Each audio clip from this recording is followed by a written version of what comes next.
What's up? What's up? It's the Arthur Moats Experience with Deke. I'm Arthur Moats, and that's my main man, Deke. What's good, dude? Man, we back. We back. It's been a minute. It's been very adventurous since last time I've seen you, man. Shout out to technology. Shout out to the internet. Shout out to travel. Just shout out to everything, man. But we back. The people been looking for you. They've been calling for you. They like, yo, Moats, where Deke at, bro? What's going on? I'm like, yo, Deke didn't quit.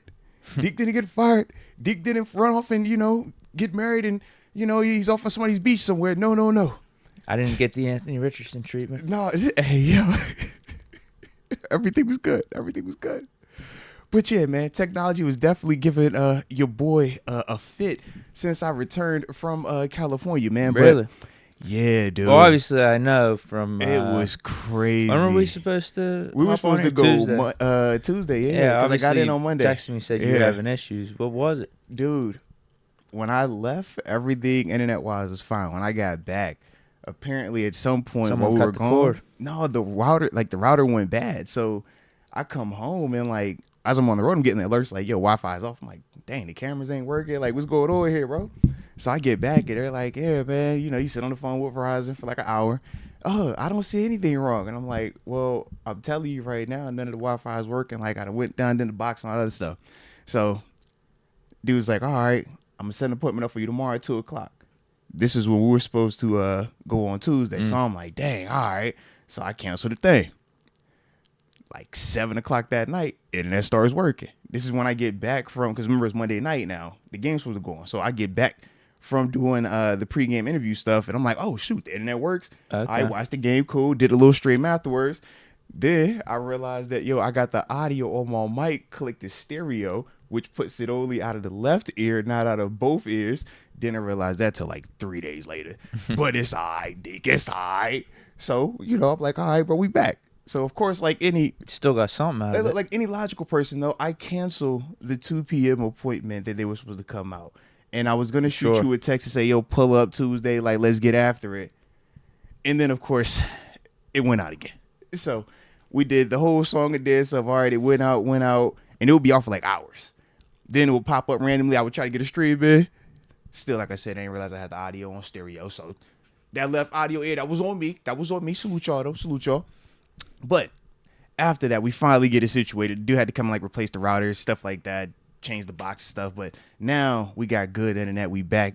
I done changed all the passwords. But you know how it go when you get the generic code with the ZKW110438, that type of code. Yeah. But we passed that. We here. I'm back. Got my dog with me. It was a victorious weekend. The wedding was solid. Everybody said yes. It was good. Bro, we vibed. I even had in and out for you too, bro. So it was a vibe. Yeah. It was the review. It was fire. The situation made it fire too, because it was the late night, everybody vibing yo, let's get something to eat. Oh, get the in and out. Bow. It was a vibe. Were you buzzing? Of course. I was in California. So that made it taste a little bit better. Listen, I was in California. There might be a biasness there. There were definitely outside factors at play that might have enhanced the flavor and the vibe as a whole of the in and out. Okay, we'll just leave it at that. It was in California. Shout out to California. You know how it is in California, man. As soon as you land off the plane, it's a different type of cologne and fragrance y'all have out here. It's just, so yeah, we kind of just blended on in. It was perfect. True. Mm-hmm. So, you've experienced it, yeah. Do you have it as your top burger? I can't say my top burger. I can't say what's in the mix? Burger. Five Guys, right? Five Guys is at my top. I'm it's still there, I'm a Five Guy. Five Guys over in and out. I'm a Five Guys guy. But I still feel like they're different because Five Guys doesn't have a drive-through. In-N-Out technically has a drive-through. So is In-N-Out, should I compare In-N-Out to McDonald's, Wendy's, Burger King? It seems unfair. Why? Because it's heavy-handed. But it has a drive-through. Drive-through is fast food. Five Guys, no drive-through. I'm like, Five Guys, are you supposed to be compared to Burgatory? Because I love a Burgatory burger as well. Yeah. But I kind of have Burgatory a notch up. I would agree. You got Burgatory over Five Guys. In the sense of overall food quality, yes. But overall convenience, give me Five Guys because I'm in and out in 5-10 minutes. Burgatory is really good. But you got to sit down in Burgatory. You got to sit down. They got to come and serve you. So I'm like, I don't know how we classify that. I see my people talking about some Whataburger. I've heard about. I haven't had a chance to have Whataburger, but I do know people that rave about Whataburger as well. Yeah, man. how do you classify it? If it has a drive-through, is it fast food? Yeah, it's a good question.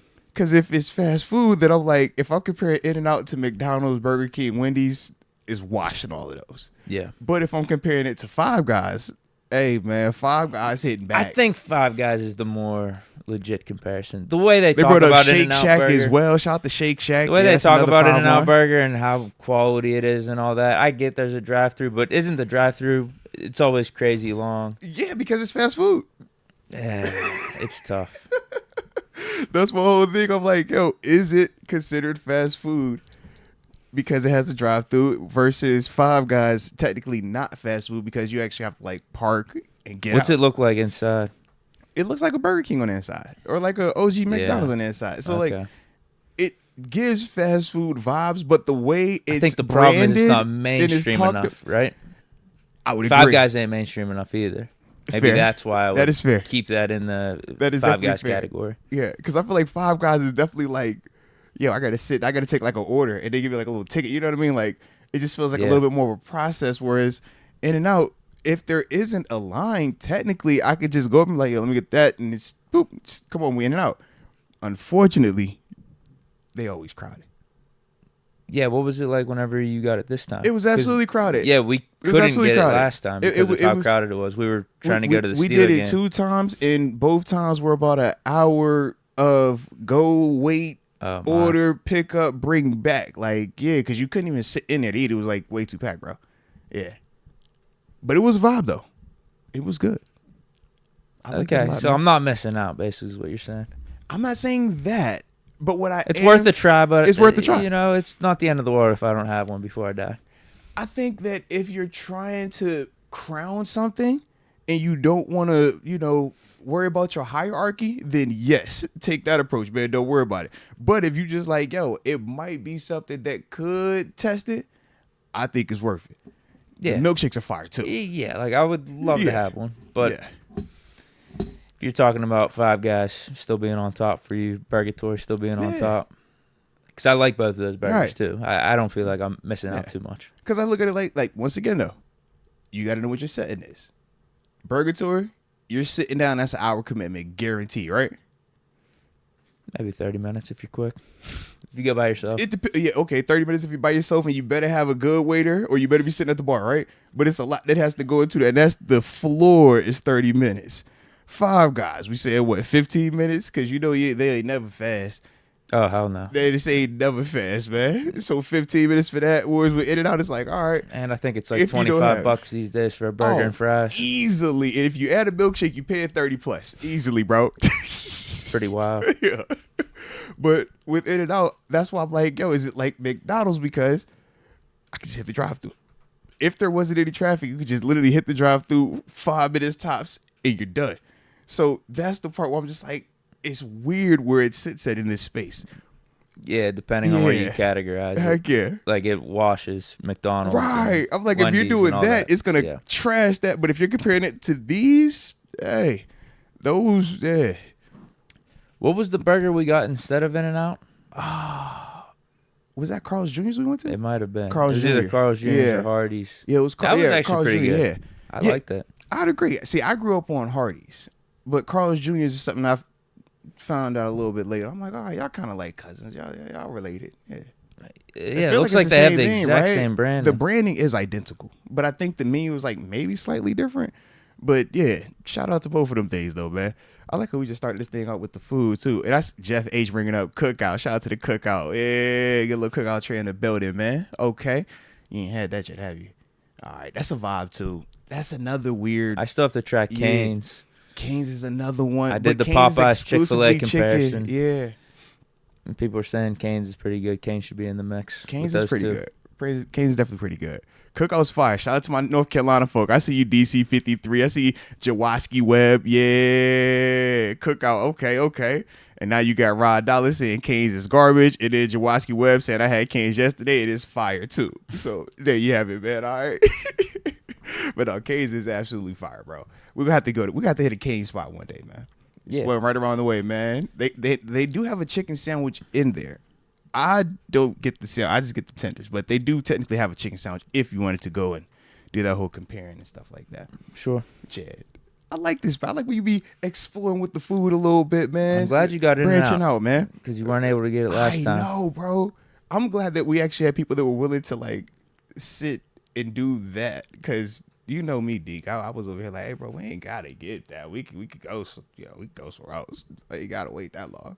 But since they was gonna wait, I'm like, okay, if y'all gonna do it, then I don't mind. Yeah, if y'all go, yeah. So it was a vibe though, bro. Definitely was a vibe. Sweet. So, yeah, man. So shout out to the West Side, man. Shout out to the West Side. But I'm trying to think, because we got so much that we gonna catch up on, man. But yeah, I think that was like the big like food things though out there, man. It was a ton of good food though, ton of good food. Shout out to all the eaters, all the good food, man. Did you cop that jersey while you were out there? No. See, actually, man, and this is the other thing I was upset about, because all of last week was the beginning of the NBA season.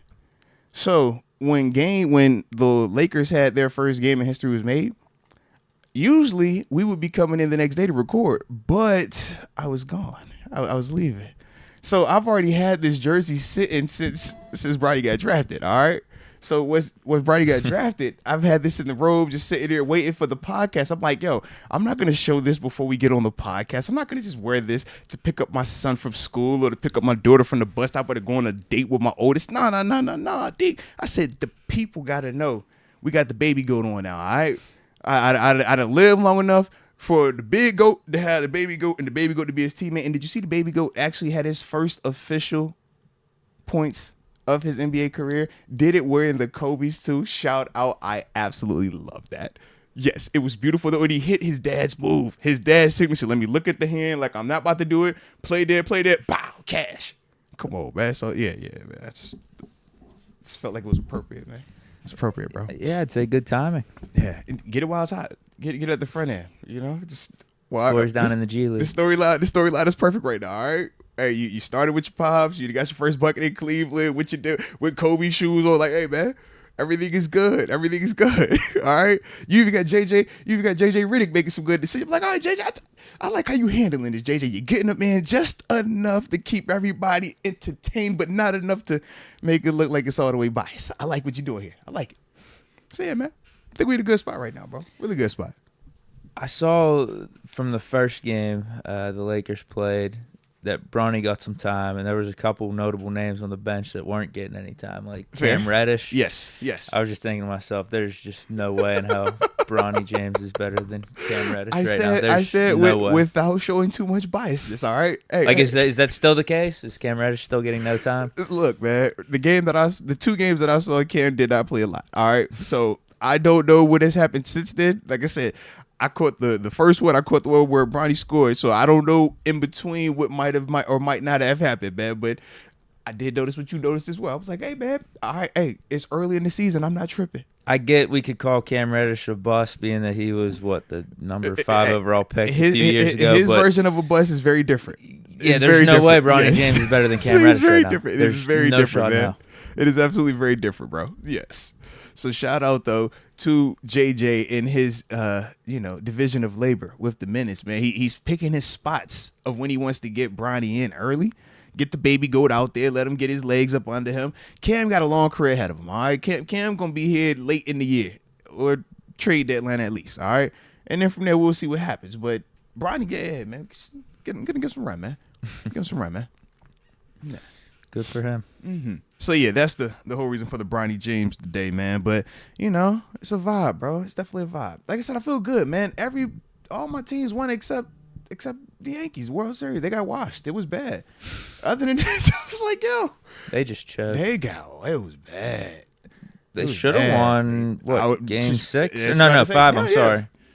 Well, because they lost in 5, yeah. Yeah, but they should have won that. 5 there. And then it would have been 2-2 back in LA. They would have had 2-2 going back. Yeah, but they chose not to, and yeah, here we are. What inning was that? When they had the 5 unearned run. 5 rent, yeah. Was it the 5th inning from hell? That's what they called it. It was just like, yo, what is this? Yeah, man? They just didn't want it at all. They wanted nothing to do with what is the prime this? time. Now you got Juan Soto. You seen him already? He say, look, man, all the teams, everybody's in. All right, I'm taking. Not the Pirates. I'm answering everybody's phone calls. Everybody can get it. Well, because he wants $700. We ain't paying $700. You know we ain't doing that, man. He said, I want showy money. I said, whoa, yeah, we ain't doing that now. That's out our price range. We got it, but we ain't giving it. You know we ain't gonna get that. Even though he will be worth it, they ain't gonna do that. Yeah. Honestly, for me, the World Series was just an example, just a huge example to me of why baseball sucks right now. Oh yeah, so much. It's all money. It's literally all money, bro. Both of these teams just absolutely loaded. The Dodgers were loaded prior to getting Shohei this year, Shohei Ohtani, and then they go bring him at it. It's like, bro, y'all just got dude after dude after dude, but when you spin, that's what you get. And that's the funny thing to me. They were crying and stuff after the game, saying, "Oh man, I'm just so happy we did it," because the people that were calling us out for 2020 being like a fake World Series, like. You know, they could shove it now. Like, look, we proved them wrong. It's like, you really didn't prove them wrong because this isn't even close to the same team you had in 2020. You added Shohei Ohtani, the best player in baseball. Yes. Like, hands down the best player in baseball. It's not even close. He's going to win MVP this year. Yeah. But you also, I think you added Freddie Freeman within that time too, because I don't think he was on the 2020 team. Absolutely. He's an MVP. Absolutely. He was a former MVP with the Braves. Was killing they have 3 MVPs in the lineup. Yeah. Bang, bang, bang in a row. It's okay, man. Like, it was a lot. You were supposed to win. It's not like this huge upset story. I get it. You guys were mentally tough and stuff, but you should have won as soon as the season started, really. Yeah. With the team you put together on paper. Both sides. I just don't want to hear it. Both sides. And the sad part to me is just you got teams like this, and you know what path a Paul Skeens type of player is on. Seeing Garrett Cole being on the Yankees. We're going to see him in stripes soon enough. Well, that's the thing that sucks. This is why baseball sucks, is because you have fans of teams like me, of the Pirates, and you look at the Dodgers, you look at the Yankees, you're just like, you can't compete. You literally can't compete with squads like that. Sure, maybe we could have a 1 or 2 year window, but as soon as that 1 or 2 year window is over, it resets the clock. Yeah, it's going to reset the clock, and it's going to be because the Yankees or the Dodgers poach a Paul Skeens from a team like the Pirates. And will for certain pay him whatever he was. Say you want $500, come now. You get $500 over here. So what's the point? Like, literally, what's the point? Yeah. Like, your league sucks. Well, hopefully your league sucks. If it's literally if it's that top heavy where it's 5 or 6 teams that could pay players whatever money they want, and then the rest of the league can't. But I think this is also why pressure is more so on organizations a lot more in baseball than they are in football and basketball or sports with traditional salary caps, or at least some type of cap. Baseball having no cap, we literally look at ownership and say there is no reason for you not to have those players unless you don't want to spend money, which is why we call Bob Nutton cheap, right? We're like, yo, you cheap. You know you can afford it. There is no rule that says you can't. In football, we don't get to say, hey, we're going to pay GP 30 a year. We're going to pay Russ 30 a year. We're going to pay Calvin 20 a year. Heck nah. We got a hard cap, so we got to do a little bit more adjusting with our money. But that's also why we put more pressure on players here, because we're like, yo, if you take 30 and this guy is worth 20, but he can only get 10 because you taking 30. Now you're throwing off what we're doing. Now, are you worth that? Are you that much more valuable than him? Whereas in baseball, they don't have that convo, because it's like, bro, all right, you paying him. All right, cool. He sucks. All right, cool, man. Go cut another check for that guy. No, you got it. So the perception's a little bit different, man. But that's why we need the Pirates today to go spend some more money, man. Because there's no reason why we can't have some of them same players. We've already had some of them players. Well, past couple World Series, we've had multiple dudes that come right from here, man. But that's my point. Then we're gonna lose them. There's just no shot in hell that we're keeping Skeens. Right. But it's like, didn't keep Garrett Cole. You got to find a way to make them owners feel like, yo, man, all right, I hear it. It's loud. And they ain't showing up. All right, let me cut a little more money. But you know how that go. Good luck with that, man. Yeah, baseball, your league sucks. Good luck with that. Like, it sucks. From, like, just a competitive standpoint, an interesting standpoint. No parity. Yeah. No, there's none of it. I mean, just the fact, too, that I noticed this in the World Series games that I watched. You see, like, extra... It's different. Like, the product is different in the World Series and in the playoffs. It's, like, so much different than what it is in the regular season. And I get it, rightfully so, but... there's no interest. There's no intrigue to the regular season or the whole baseball storyline of a season, in my opinion. Just from a casual fan from the outside looking in, because of that. Because like the product's so much different in the World Series. You don't see guys trying as hard or get excited for a simple pop out fly that sacrifices a run, that gets a run in. I'm seeing Mookie Betts like go crazy over like a pop out fly. I don't see that in the regular season. Which again, I guess rightfully so, but you're not going to get as much interest then in the regular season because it doesn't matter as much. Whereas the NFL, dude, you could have a Week 3 game versus a playoff Thursday game versus a Super Bowl game. It all looks the same. The product looks the same because it all matters. The Thursday night game last night, you saw Aaron Rodgers in that joint, fist bumping, hype as heck, no different than he was in the Super Bowl. Like, exactly. It's that same level of intensity, that same level of it matters to them. Every game matters. The viewers definitely receive that, and I think that's also why our viewership with football is so much higher than these other sports. NBA has that problem too a little bit. Yeah. Not as much with I would say in terms of regular season intensity and like just probably interest on a game in and game out basis. I would do NFL and then NHL. I was gonna say that, yep. And I don't know between NBA or MLB. I don't even know. I lean NBA because I feel like with some of those holiday games, I feel like you get a little bit more of the competitiveness, a little bit more of that. They're obviously trying to add certain, the in-season tournament, so that made it look a little bit more competitive. But, yeah, between NBA and baseball, the regular season is like, it's kind of light, bro. Yeah, add that to the fact that you got teams like the Yankees and the Dodgers existing because your league has no salary cap. It's like, what are you doing? What are you doing for the fans? What are you doing for, like, just the overall vibe for your league? Yeah, I would agree, man.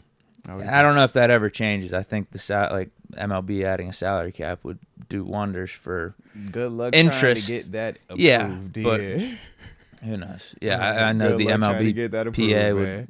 They should put a spending floor for all owners. There you go. Just raise the spending floor, man. Kind of like what we do in football. In football, we got that salary cap where you have to spend a certain percentage of it to make some of the cheap teams that don't want to pay players have to pay players. You could do a similar thing with baseball potentially. I just want the Pirates to be good, man. Man, it's all good, man. It's all good. But you know who are good? Not Pittsburgh the Penguins. Steelers. The Steelers are good. Yeah. We're good.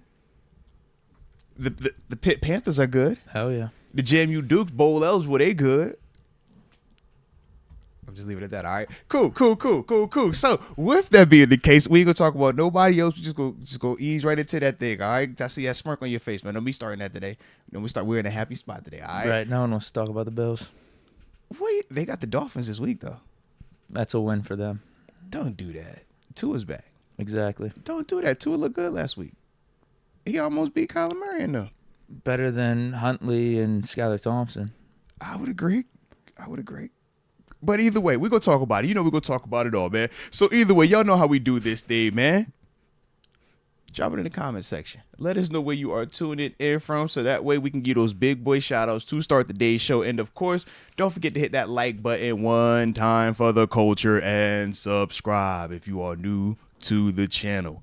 And shout out to the subscribers as well, man. I know we picked 3 winners last time as well, man. I got your name still. I know y'all shot emails. I just been on the road going cray over here, man. But I definitely will be sending y'all emails back, man. It was Rod Dollars, J. Alexander, and Hollywood 931 last time we were in here, man. Those were the 300 plus increment giveaway, guys. So we also got to do our 400 coming soon as well, man. It's growing on us, man. We're getting a lot of traction over here, D. We're growing. I'm picking only 2 winners for that, right? Yes.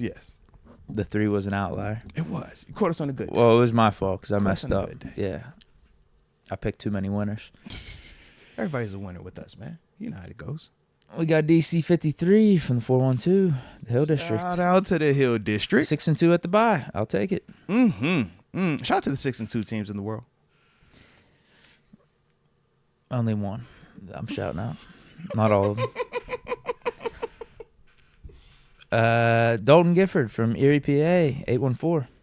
Let's go, Erie, PA. I like Erie, PA, man. Home of James Conner. Yeah. Oh, man. Rod Dollars, 330, Youngstown, Ohio. Share a line, baby. Share a line. I'll say a couple more. Dominic Balash, the 352, Mount Dora, Florida. And Craig Ellis, 717 Lancaster, PA, as always. Yeah, I like that. So let me tap in with a couple real quick. Spice Creations in the 832, Houston, Texas. Shout out to Houston. The homie Kel in the 803, Aiken, South Carolina, at work. Vibing. Shout out to the vibes, baby. That's how it's got to be, even on a Friday when we waking and baking, baby. All right. Mordecai. Shout out to Mordecai in the DMV to 301. David Schneider in the 912, Savannah, Georgia. And I'm going to end it with the homie AC in the 254, Killeen, Texas. Let's go. And Stoogie McClaw, stop it, man. He says, yo, we want to talk about the Bills. He wants to hear about Josh Allen and James Cook. We are not talking Bills today, okay? We're not talking about them. They had to go up until Seattle. You know what that was like over there, man. Hostile environment. We're not about to do that today, okay? Jeez. Now I'm back with you, though, man. Now I'm back with you. So. Might just be the Seahawks aren't as good as we think they are. Hey, man, a lot of teams look like that when they play Buffalo. That's what I realized. A lot of teams come into the game and it's like there's an expectation and a thought, and then afterwards they're like, oh, they suck. Like, I get it. It's okay. But yeah, Stoogie, that was definitely your fault though, Stoogie. All right, stop it. It was your fault, man. Yeah. But anywho, we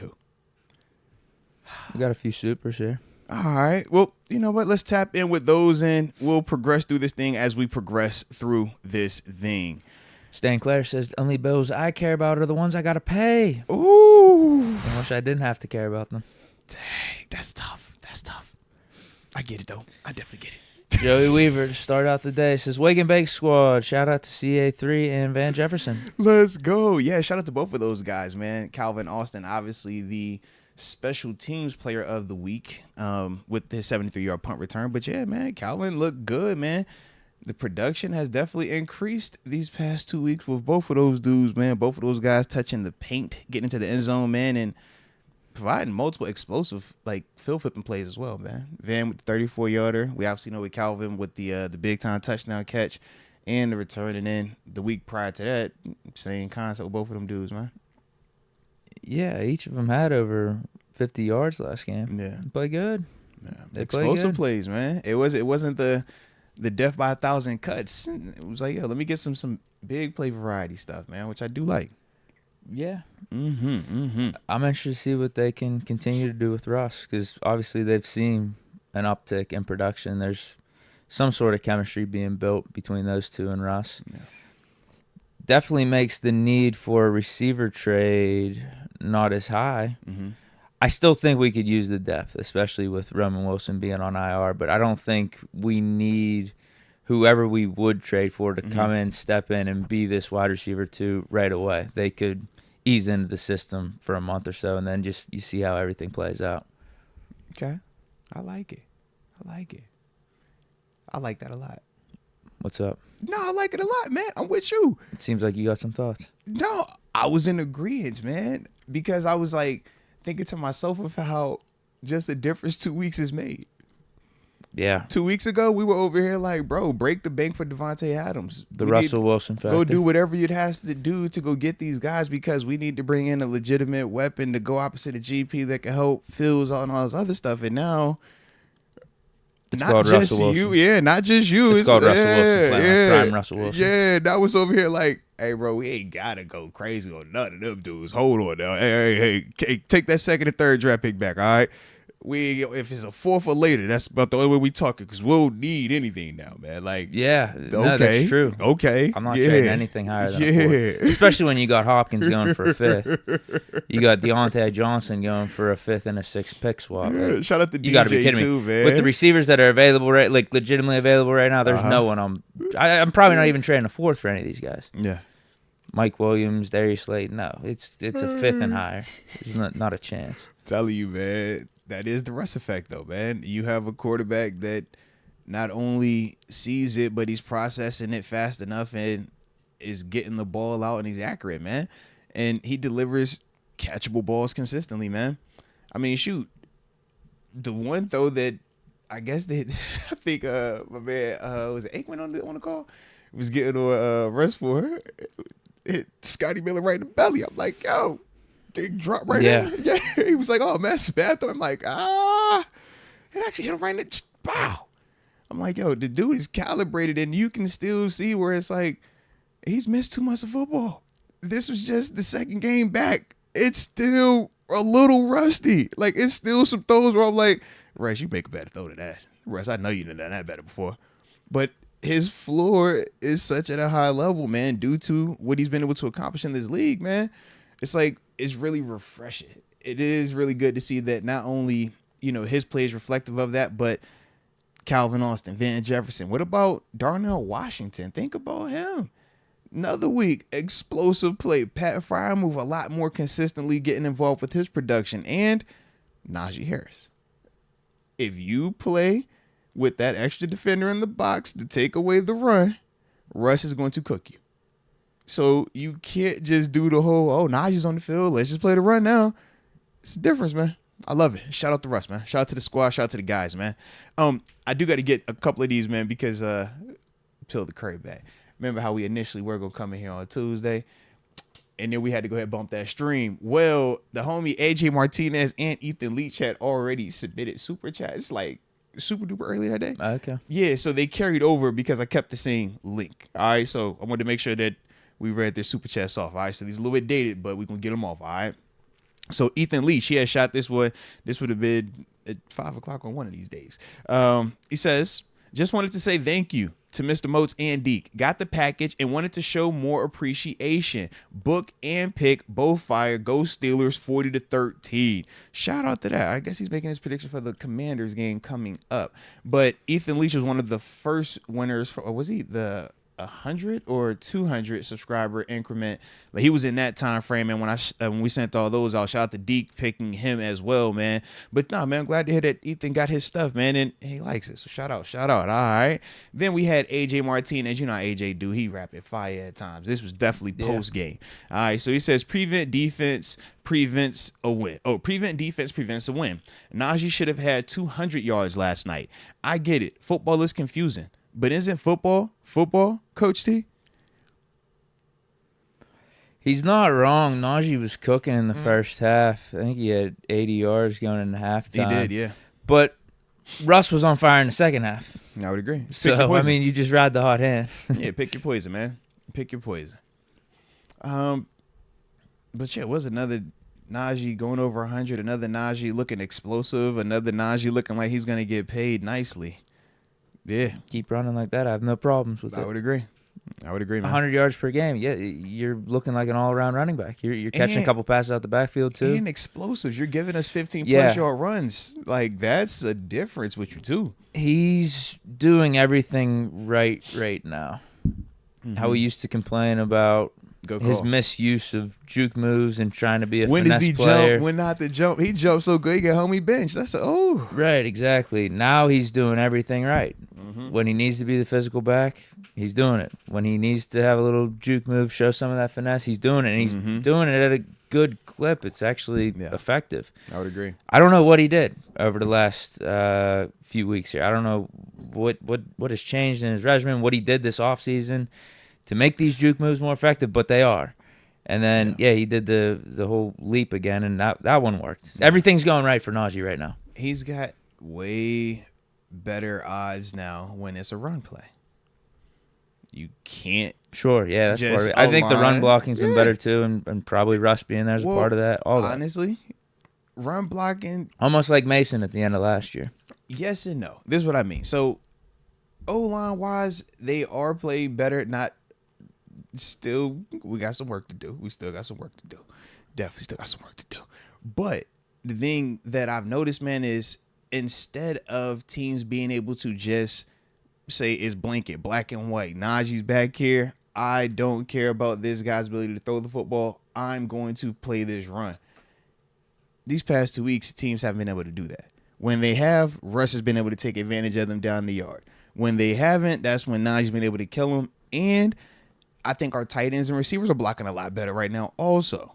So when we're looking at some of these like explosive or, 6-7 yard gains, look at the tight ends, look at the receivers, because those are the guys that are kind of getting that extra block, so to speak, that's giving Najee. And then Najee has definitely been doing his part, making that last defender or that free guys, so to speak, miss. And that's the part that I love. But a lot of this is due to Russ being out there, because you cannot just simplify it and say blitz when it's Naj, play pass when it's not Naj. Right now, the play action pass game, think about how, like, watching these past 2 games, we all can feel the uptick in play action pass. Like, it's noticeable from start to finish. That's all a part of it, but that's one of Russ's strong suits. Whereas when we saw it with Justin Fields, we know some of the zone read stuff, some of the RPO stuff, some of the let me get on the perimeter where I can use my legs are more of his bread and butter.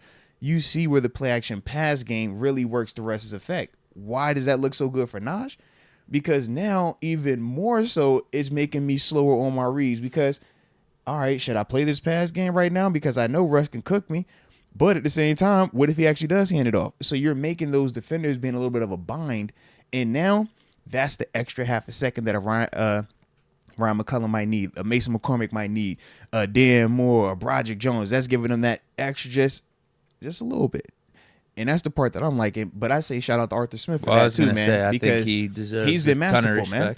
But that's what he does, though. And that's one of the things I've noticed. I think at any point in this season, whenever we've had a play out there, just any individual play, I can't really tell you if we're going to run or pass. There's no predictability to it. Mm-hmm. So huge credit to him. Yeah. Whereas it was the opposite with Matt Canada. So think of it like this. Russell Wilson, comparing him to Kenny Pickett. I think they're apples to apples in this situation because of this. One, not a lot of experience, kind of learning on the fly, right? In terms of Kenny.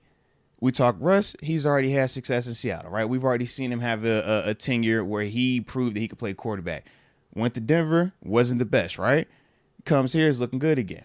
When I think of Arthur Smith and Matt Canada had never been an OC in the NFL, but the thought process was get a young guy in here, build him up, and he's going to grow, right?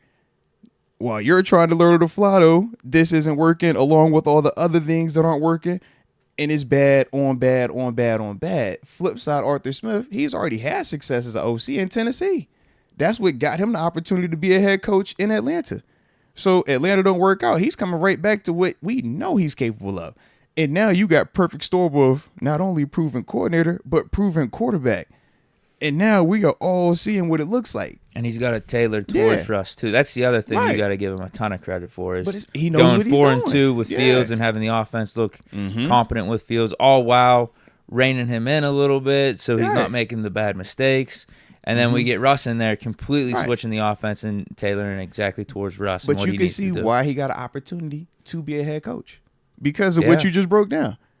That's what he did in Tennessee when they saw Ryan Tannehill go from, bro, you sucking in Miami to now you're a $100 million Pro Bowl quarterback taking your team to an AFC championship game. Him, Derrick Henry, it's like, man, we saw Derrick Henry become his most productive self during that time frame. So Arthur Smith is proven. That's why I'm like. That's why it was a good hire. Heck yeah. But we had to spin. It was a different approach. Going to get Russ, a different approach. We've had to kind of shift how we do the Steeler way of promote within, go within the draft, take it the low, slow approach, and it's like, yo. Well, we got lucky with Russ. I would agree. I would definitely agree. But the intent. The real decision. Of Russ and Fields, the intent. The real decision is going to come this offseason. Fair. In terms of compensation and length of years, all that stuff. Yeah, I would agree. But just keep it up. But we got the perfect storm right now with coordinator and quarterback, man. Like those two dudes, man, when you got it together, this is what you get from it, man. All right, we're looking like a squad right now. Heck yeah, just gotta stay healthy, man. I like where we at though, man. I like it a lot. All right, AJ Martinez, let me get these couples. AJ Martinez says, blessings to all. It's so difficult to watch these games. All I see is our best player on full tilt the entire game. We need to play keep away. Huh. Okay. It was another one of those annoying games. Like, you've got to be kidding me. Game's over, early fourth quarter. Okay. Then defense gives up points, makes it a little bit interesting. But then at some point we get it to 2 scores, I think. Yeah. And it was kind of over again midway through the fourth.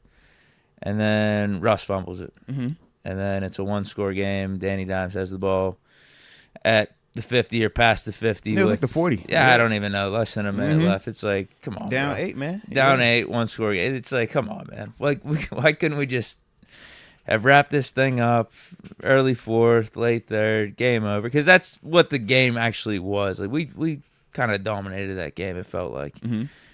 If it wasn't for the Broderick Jones holding and the Pickens whole foot thing, the end zone, like that game would have been over early second half. Mm-hmm. But, of course, it comes down to a one-score game. Danny Dimes driving.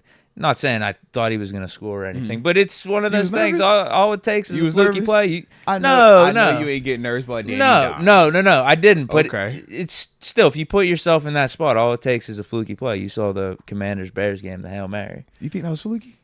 The dude was like, you got one dude celebrating over here. You got Jaden Daniels with like 30 seconds to throw the football. Yeah, it was fluky. Hey, man. That is fluky, yes. That is definitely fluky.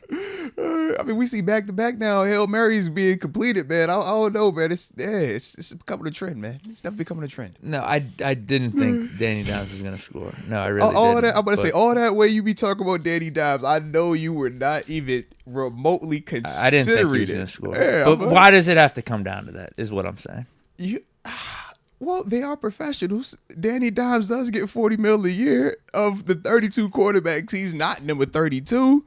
You know what I mean? So it's like, yo. Well, and he looked like all right. What I've been seeing from him this year. Yeah. He's fighting out there. What about Slate?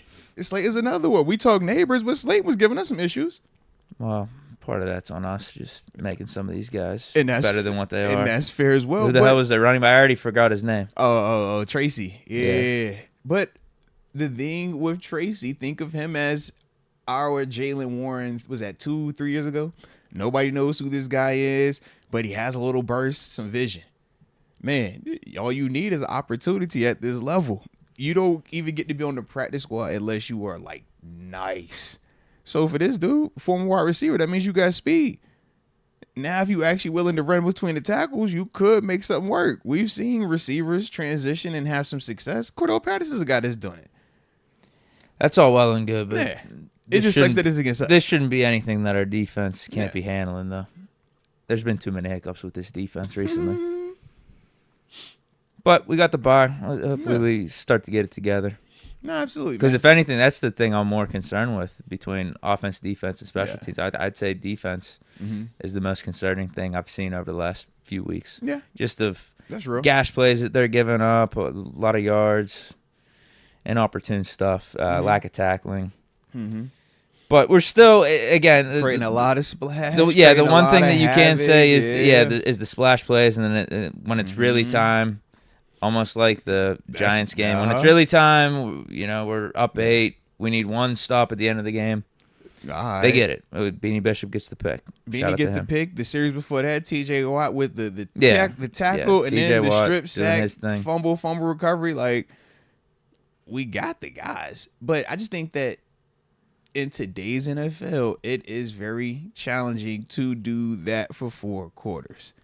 Whether we're talking about the overall talent that's out there, the way that the rules are, I just think that the expectation at times is a little bit more. But I still do agree, man. These explosive runs, when I'm looking at it and I'm seeing the fit issues, that is correctable. That isn't something that I'm looking at, I'm saying, oh, yeah, man, this is the rules, this is that. That's like, nah, that's on us. But this is the time frame where you're supposed to lock in on all that because you're at the bye week. Now, you're going to have a chance to self-scout and say, on all of the runs that we've given up for 20-plus or 15-plus yards, what has been the common denominator? From my perspective, we've been having 2 defenders in the same gap.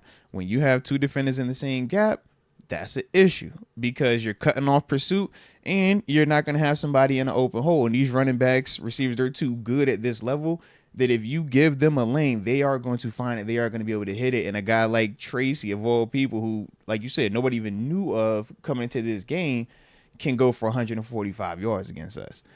Now, part of why that happens in terms of the 2 guys getting into the same gap, some of it's mental errors in the sense of, man, you saw something, or not you saw something, you in your mind heard the call, thought it was this, and it was something different, so you didn't get the check.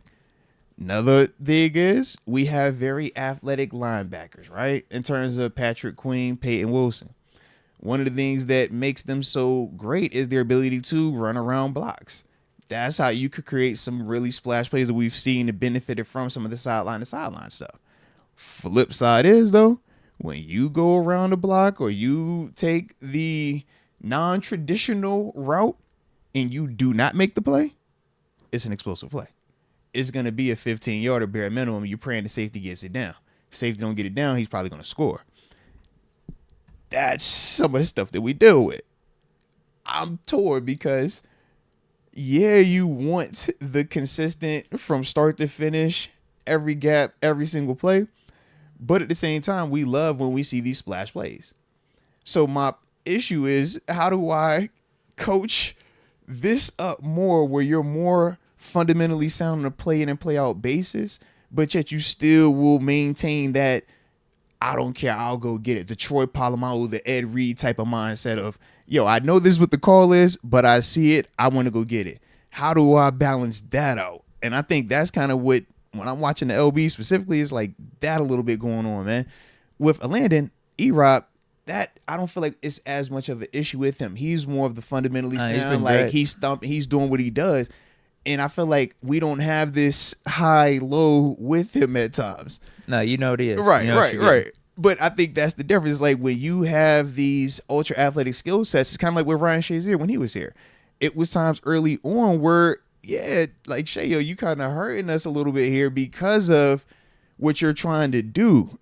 If you make it, great. We're going to all love you. We go, hey, man, how come we play Shay? But when you miss and that run spits, it's like, bruh, you're killing us now. And I just think for our guys right now, that's what we're working through, man. It sucks that, you know, we've had a couple of these games where... Well, we're getting away with it right now. But again, it is a little bit of a concern. Right. And especially when you know you got a Derrick Henry coming up. That's not sustainable. Derrick Henry hit you for 250. You hop out that gap like that, man. But that's what we've been dealing with, man. And it's just back-to-back. Well, not even back-to-back. Colts game, too. Colts, Cowboys, Giants... Not as much the Raiders. They had like that early like drive or two, but they were just bad. Yeah, they're so bad. But like 3 out of them past 4 games, we've seen that part. And when I'm watching, I'm like, it's more of that. I thought early on in the season it was more of a tackling thing. It was like, tackling conditioning. You're just getting your legs up under you. Now it's like, all right, we got to start making better decisions between, are you really trying to make this play? Because you can't keep doing that if you're not going to make it, because, yeah, these running backs going to start eating us up, man. Yeah. But that's pretty much from what I've been watching, live watching it, feeling it, and then going back and rewatching. It was like, yeah, we're dealing with that a little bit too much on the explosives. DC53 says Quan and Cole might have been the better tandem. Maybe. Nah, I think that's seeking comfort. I think that's like the... Oh, man, because this isn't giving me exactly what I want, let me revert back to something that made me just feel a little bit better. But we would complain about linebackers at times with them. Now, granted, it wasn't as loud because they still played very well. And you got to think who they were replacing as well. But I don't think that... I do think they were steadier. No, they were. This point. They were.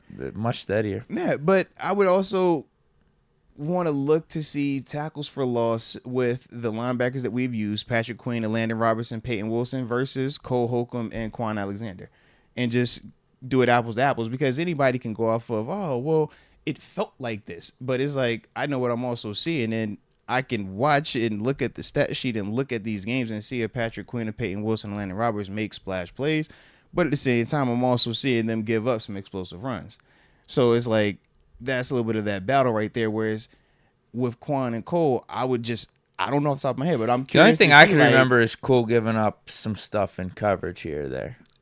That's why I just said I would want to go apples to apples and look tackles for losses specifically, like the splash play type of stuff, because I think that would be the better barometer off the top of my head, at least. Yeah. I thought Quan was playing at a Pro Bowl level last year until he got hurt. He got hurt, though. Yeah, he was playing all around good. I think, honestly, if you want to look at the 5 or 6 linebackers we've had the last 2 years, I'd probably have him at the top spot just with how he was playing. But he got hurt. Like, he got hurt. Got to be available. Yeah. That's always been his problem. Yeah. He was playing really good. I'm like, that's all well and good. It was like, how many games he got hurt? Yeah. Okay, you got anything else? A couple other supers that AJ, he got 2 more, and after that we'd be all the way caught up. All right, so AJ Martinez also said, I was already not happy as a fan, but now I'm pissed. We were up 26-9. We got bailed out by the refs. We should have lost by 10. We didn't. We grateful. I don't know. I don't agree with us shouldn't have losing by 10. I don't agree with that, man. Dog. I think that the Giants made some plays. At this level, dudes are good. If we were down 26-9, you don't think that we would find a way to make a play or two? I think we would. I think we would find a way to cut it and probably come back and win it. That's all I'm saying, man. Like, dudes is good, baby. But we won, and that is all that matters, man. And then the last one from AJ, he says, Pitt rolling. Congrats, Deke, in all capitals. He says, whatever happened to being humble? Team celebration too much. Nobody better talk bad about Giants, but they're terrible. LOL. All right. I like the team celebrations. Unification. And you do it that way so you don't get fined. What's he talking about? I think he was talking about like the when you get the turnover and everybody runs to the end zone. Yeah. Or the Calvin Austin ran back the punt and everybody went to the end zone, celebrated with him. Yeah. Usually, if you do it as a group, though, they'll let you slide. Yeah, that's fine. It's the individual words. He's like, hey man, hey, that flag might come up as an individual word, bro. Just everybody link up together. We all right. Family photos. Well, David Schneider has joined the upper room. Shout out to David Schneider and welcome to the upper room. Yes, indeed. Yes, indeed. Let's go. UW says Seven's comments about pumping brakes on the hype reeks of insecurity to his Charmin soft ego of his. Ooh, I'm gonna let you get that one. That's your man. I don't want that one. What they talking about, Deke? Because I actually don't know. I really don't. So I didn't hear what he said. I saw a headline based off what he said.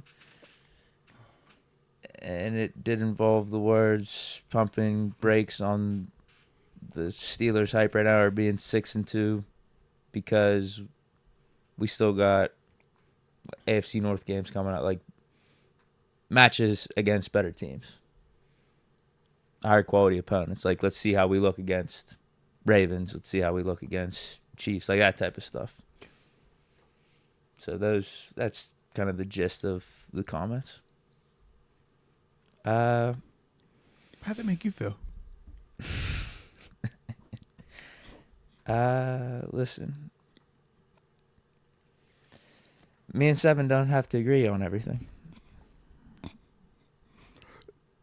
Are you saying that this is something that you and Seven do not agree upon? It's just for clarification. I mean, in a way, he's right, but I don't think it's like this grand take or like this hot take or anything. Yeah, we got to see how this team plays against better opponents. Like, yeah. Right? That's just straight up fact. But at the same time, I do think we're legit. Like, I do think we deserve to be hyped right now. Mm-hmm. We deserve, as fans, we deserve to be feeling good about this team, that we're legit contenders, can go on a deep playoff run because of how Russell Wilson's playing. Mm-hmm. So, yeah, I wouldn't necessarily. I wouldn't necessarily agree with the. I don't know. What would you say, the reasoning behind the take? Because there's the take again. The take just on the surface, like, I don't think anyone can disagree with that. We gotta see how we look going against the Ravens, some of these better teams. Yeah, that's gonna be even a bigger test for us. Yeah, and where we stand. But I feel good about where we stand right now. Here we go. I like it, man. In all seriousness, man, I don't think that Seven's comments are out of pocket. I get how we could go down that path, though. 100%, I definitely do. But if we're just clearly talking from a non-biased football perspective, he is accurate. But we would say that at any portion of the season. Week 1, we weren't talking about, these games don't matter because these are the layups, these are the easy games. Nah, we're saying, you better go out here and focus and lock in and get this victory. You better get this win. Like, this what matters because the next one. We understand that, man. But, yes. I think, if anything, the more that I think about it, he's doing right by Steeler Nation by trying to humble us so we don't feed into the hype too much. Deke, I would only believe ask too you, much of this stuff. I would right? only no. The only my only thing get is too this, high. Deke, this my I only get what thing he's with saying. you, Deke. I get what he's doing right Deke, now. if I hadn't been doing this show with you for so long and have seen how you come in here and react when people say certain things, if I hadn't had that much information, then I would go right there with you, Deke. Yes, but unfortunately, Deke, I've seen you way too many times when people have spoken not so nicely about the squad. Yeah. You don't take that. But I get it. The messenger in this situation is your guy. That's why I asked you, how did you feel? Because it's your guy. And I know you're kind of torn. Yeah, I'm like, if this was NFL.com, you'd be over here cursing. If this was PFF, be cursing. If this was a Ravens network, if this was Kenny Pickett that said this, bro, it's way there. You emptying the chopper. I already know this. Matt Canada caught multiple strays and he ain't even done nothing in the past 2 games. I already know. I got you. But like I said, it's your man. That's why so, yo, how you feel about it? As long as you feel good about it, I ain't tripping. But you cleared. You say, yo, we don't have to agree on everything. Successful. All right, we good. Well, the other part of it too is probably how he said it. I ain't hear the. That's you got to hear the tone in his voice. You got to hear how it's being brought up in the conversation. I didn't either, but I know that's what kind of like the headline is. Now, I'm gonna just ask you, what do you make of the people going down the rabbit hole of, well, he said that he didn't want Russ out there, that we should have stuck with Justin Fields. Now Russ done cooked for 2 games. Now he's saying, yo, pump the brakes. I think he's been complimenting Russ a lot. That's what that has definitely been the underline of what they tried to say. I think honestly, I don't think it's Seven that. is looking out for the team right now. I think by him saying this, he's telling the team, lock in. Like, let's not forget, we're doing good right now. 6-2, we're riding high. We got a tough stretch in the second half. We still got to lock in. We still got a bunch of games to be played here. Let's not call ourselves champs or AFC North champs right now or anything. Like we got a ton of games to be played. I think that's what he's doing, actually. Hey, I think he's doing right by the Steelers here. However you got to say it, he's man. Doing the right thing. Hey, whatever it works, however it works for you, because you're the consumer. You're you respect that part. So if that's how you are perceiving it, then that's how you perceive it. Then I ain't tripping that bad. That's your yeah. I like the squad though right now. I feel real confident about the team, man. I think we're in a great place right now, man. Oh, I do too. I mean, if Russell Wilson's playing like this, we can have some hiccups on defense. We could have some penalties. We could have a snafu or two on special teams, even though we haven't had a snafu on special teams in forever. Mm-hmm. Special teams has been awesome. Danny Smith, man. It's been unbelievable. Hey, not only did across we have the board, whatever you want to talk about. Look, we had the special teams player of the week. Special teams player of the week in Calvin. Blocks. Special teams player of the month in terms of Boz. Multiple blocks. Punt return for a touchdown, all within the past couple of games, too. Like, Dean Lowry got a block. Jeremiah Moon got a block. You got Calvin Austin with a return for a tutty. And then Isaiah Loudermilk was the other one with the block early on. So, yeah. Like, we cooking, man. We definitely cooking. Yeah. Hey, where are we at in the North right now, by the way? But if Russ is playing like that, man, you got a chance each and every week. Yeah. You got a chance within each and every game if things are going bad because you got a Russ playing like that. You know what that looks like. I'm familiar with that. Facts. Where are we sitting? Not only where seeing are we in the division right now? Where are we in the division right now? We're at the top. We at the top. So you mean we doing all this and we at the top too? I like that, man. Yeah. I like that. I like that. Wait, hold on. If we want to go off what pump your brakes. I'm sorry. Seven was saying there, it might be wise to pump the brakes a little bit. We overrated. I'm with you, bro. No, let's not say that. No. What you mean? We overrated, bro. If you're 6-2 and we're you just want to stay locked in, that's all. So we overrated. I'm with you, bro. You just want to stay locked in. It's not like we're Baltimore, is what you're telling us. We're not overrated. We're not Baltimore. It's not like you see it's with not them. Like People Kansas are crowning City. them, and they just lost to the Browns. That's what you don't want to. Yeah, you don't want to crown yourself too early. You don't want to believe all the hype and stuff. So you got to stay steady. Ravens overrated? They might be. They're good, but because they should have easily won that Browns game, even with as bad as it went. They had a chance to close the door at the end. It's a drop pick by Kyle Hamilton.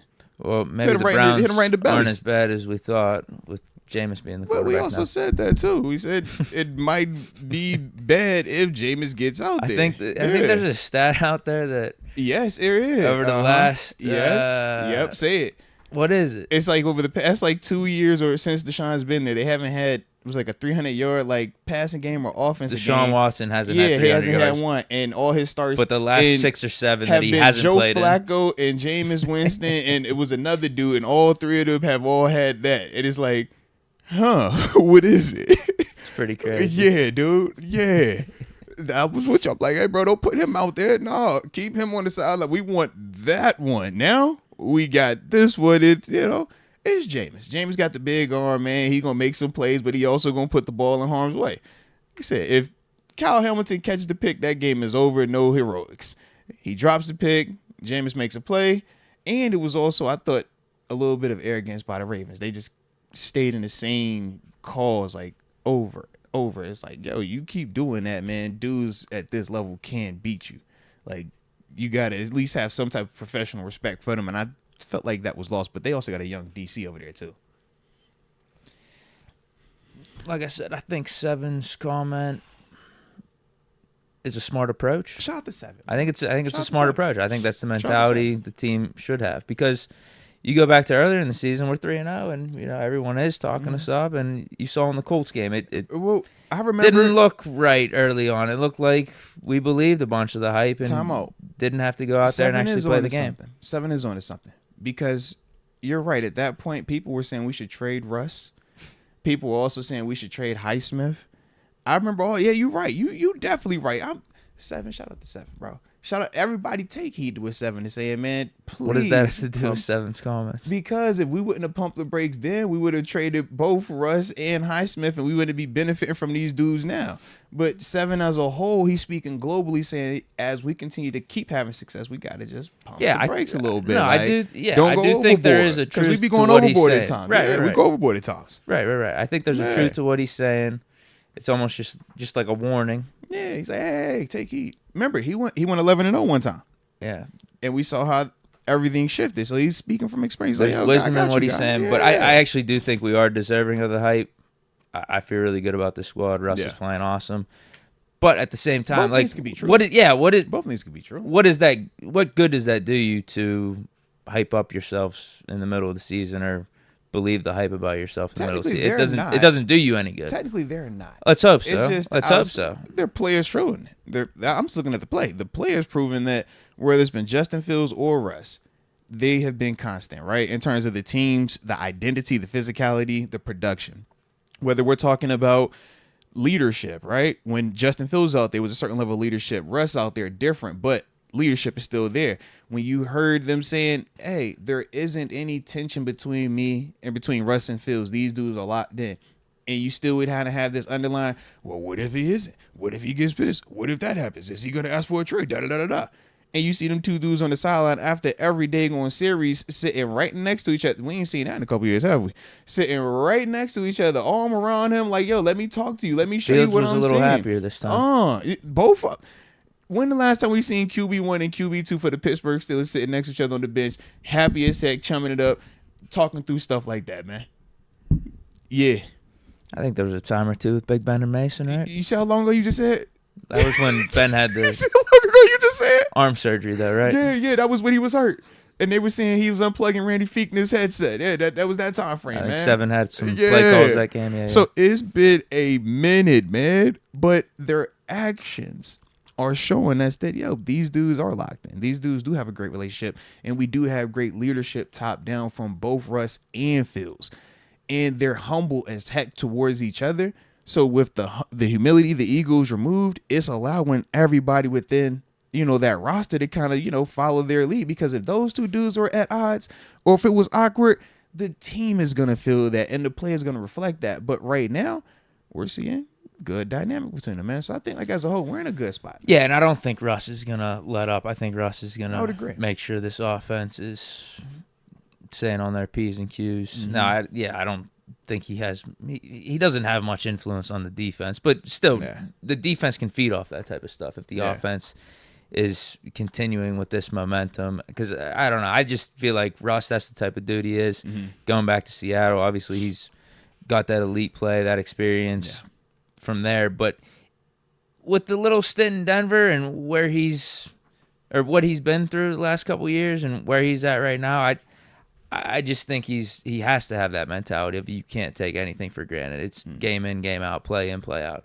He says that in his little pregame interviews he does with the last 2 games at least. You could just tell he's really locked in. Game in and game out. No matter what the opponent is, no matter what the time of day it is, anything like that. I guess both of these last 2 games have been prime time, but this one coming up against Commander, isn't it 1 o'clock? I feel like he's just gonna have the same mindset, even keel, the same exact approach. Yeah. I would agree, man. He's laser focused right now, man. So I like it, baby. I like it. All right, y'all hit that like button too if y'all enjoying today's show. And of course, don't forget to subscribe if you are new to the channel. Richard Arbizo tapping in early in the 310 for this parade in a few hours. Cold, LA in 5 last week. Oh, that parade. I thought you were talking about the parade on Cleveland Ave. You know Young Thug just got home, man. Hey, for those who don't know, Young Thug beat that case. Well, he ain't beat the case, but he beat the case, all right? He got a lot of time probation. But the dog coming home, man, all right? It's a parade on Cleveland Ave. That's the parade you talk about, man. Got to be the parade you talking about, right? No. Oh, man. Said it cold LA in 5 last week. Both there. my squads own NY. Oh man, this last little sentence. I'm listening. Let me hear what he's talking about, man. Let me hear what he's saying, man. Bills don't want to see us in the playoffs. Wow, that is harsh. That is so harsh. Now. I think this is what Seven's talking about, though. It's like we still got half a season left. And I feel good about our chances. Like, I feel confident in ourselves. I agree. The Bills do not want to see the Pittsburgh Steelers in the playoffs. I would agree. Yeah. Buffalo definitely want to see that. Who are you trying to jinx right now? I don't want to see that. I'm concerned about that. Who are you trying to jinx right now? No. I'm with you, man. Come on, man. You see how we playing right now? Whew. Yeah, Buffalo don't want to play Steelers. No. I'm with y'all. Yeah. Oh, man. Yeah. Whew. I'm with you, baby. I'm with you. And yes, your squads do own New York/New Jersey teams. Yes, I would agree with that. Yes. Because we both of them, Jets and Giants, they did. But shout out to the Jets. They won last night. I was going to ask you if the Jets lost last night, who was the better team, Giants or the Jets? But since the Jets did take care of business, guess we give them the upper edge right now. Man. Yeah, I don't like that. Man. I think Texans just gave the Jets some life. They did, but the Jets though, their margin for error is so small now because of the hole they put themselves in. What's getting you into the postseason out in the AFC? You think you go 9-8 maybe? Yeah, you'll be in the conversation with that means 10-7, 9-8. So you got 2 more losses you can allow.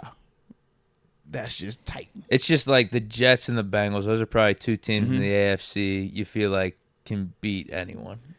Beat anyone, yes, but once again, you've done so much damage at the front part of your season. That's why I don't want to give them life. If you lose 2 games down this stretch at 9-8, you're praying that this, that, and that got to go right. I just think that they put themselves in a really tough spot, man. They did, for sure. But I think I'd rather see, I'm just thinking in the play, like, what would be some of these late, like Colts, a Broncos. I'd rather play those teams than Jets, Bengals in the playoffs. Now, granted, I mean, if you're talking about the names, pick your poison. Yeah, it's like that's a name, but that might be a better team. Yeah. Colts with Flacco. Right. I'm like, those are better names. Like, yeah. I would rather play them, though, as opposed to, like, a Rodgers-led Jets team that's maybe hot going into the playoffs, or, if the Bengals catch some steam. And they said Rodgers in the playoffs. It might be what you want to see, though. Huh? They said Rodgers in the playoffs might be the matchup you want. Yeah, what you know saying? That's fair. That might be the one you're looking for. That is fair. Right. Yeah, maybe. Mm-hmm.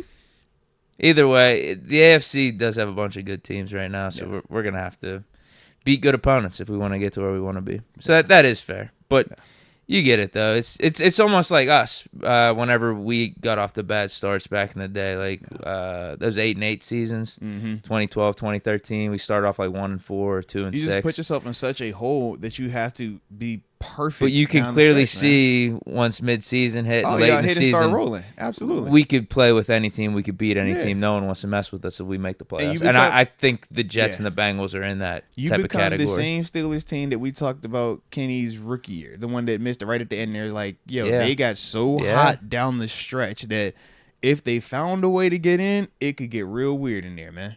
Yeah, that's real. John Rye, I like Queen, but is it him blowing the coverage or JPJ not in the right spots? Seems like them two blame each other on the field. Man, you're talking about the cover 3 play. In all seriousness, if I'm coaching it, I put it more on the LB just because he jumped the flat route, because it was basically like a flat 7 concept where you have somebody going down to the flat that's trying to pull the underneath defender, which is the linebacker, Patrick Queen, in that situation, up. And then the natural void in that hole is where JPJ is because he's the deep cover guy, deep third. So that's the natural soft spot. The cover 3 element, when the play gets to that, is no different than the cover 2 little money hole. You know what I mean? The little shot between the corner and the safe. That's the same thing. It's just how you're getting to it.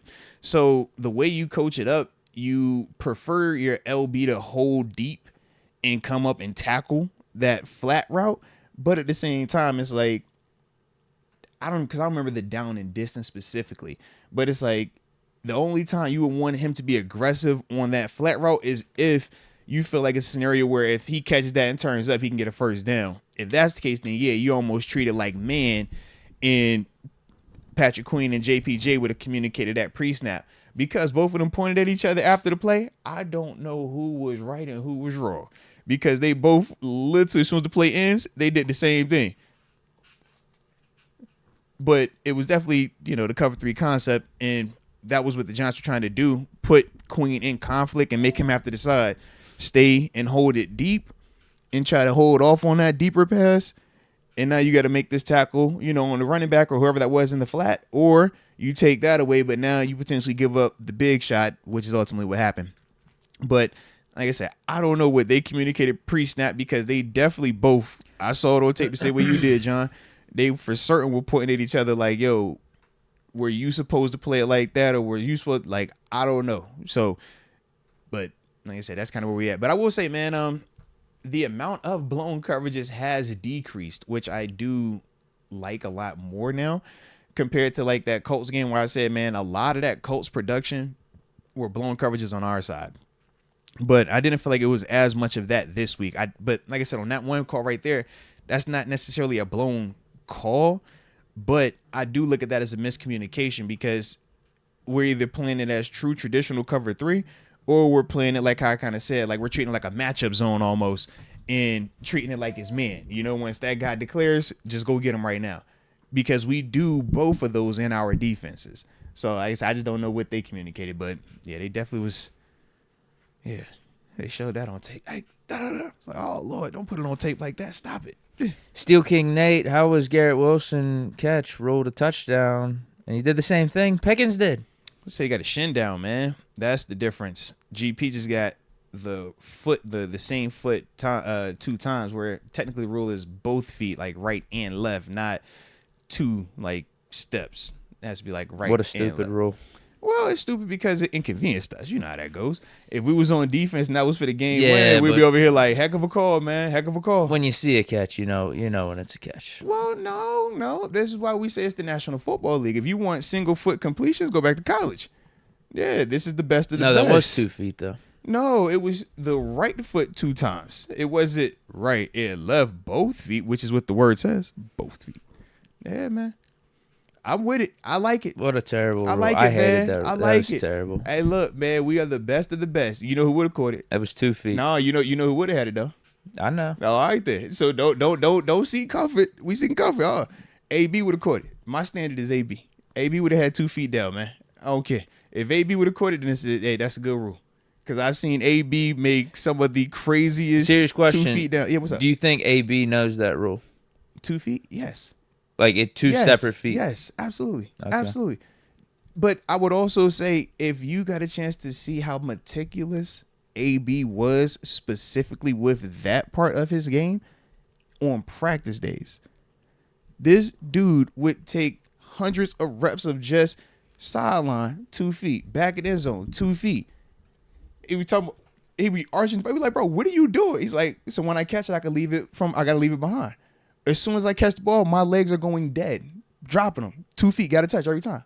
So you were watching me. We were all like, man, I remember me, Bud, Chick, Shay. We all walk around, arching up, like, what you doing?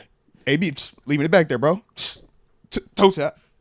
So when you see him do this countless times over and over and over and over, front of the end zone, back in the end zone, sideline, home, way, it don't matter.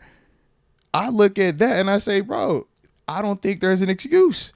Right, because I'm GP, assuming, I think, is a better athlete. I'm assuming Pickens did another rule. Yeah, which could be fine. At what point, but this is also the same guy earlier in the season. Now, he probably was being a little jokey with it, but he did say earlier that he didn't know that the eye black having a message was a rule when he got fined. I'm with you, but he said it. So I'm just like, I don't know. Maybe you don't know the rule. If you don't, once again, I don't think you saw his reaction to the replay. He's like, that's a touchdown. He said challenge it. I know. And the challenge, that's a whole nother conversation. I know. I'm trying to figure out how they even did the challenge. It's like Tomlin was challenging the rule. But this is the part that I don't get. How the refs even allowed that to even happen. Right, it's like, right. What are we doing, bro? Like, y'all know y'all just reviewed this, right? Clearly, he's going AWOL. He's challenging. He's like, I'm going to challenge your challenge. How about that? But it's like, yo, what are we? That was a cluster right there. But in all seriousness, like, I do think of that with AB. And I say, man, watching how hard this dude worked on his craft, it's so hard for me to give other receivers that type of, oh, man, yeah, oh, I don't like that. Oh, yeah, he should, that. Because I've seen this dude, man. I don't like the rule, but yeah, Pickens should know. Right. You got to try to get that second foot in. At what point of your professional career do you decide to say, I'm going to learn and do whatever it takes to be the best at my craft? Man, I'm going to watch AB. He got this little freaking hand thing on his wall of the crib, bro. But like, what are you doing? Strengthen his hands so he got grip. You watch him wear a little finger thing, little gloves. He's like, yo, what are you doing? Just working on my hands. It's like, yo, he's always working on his game.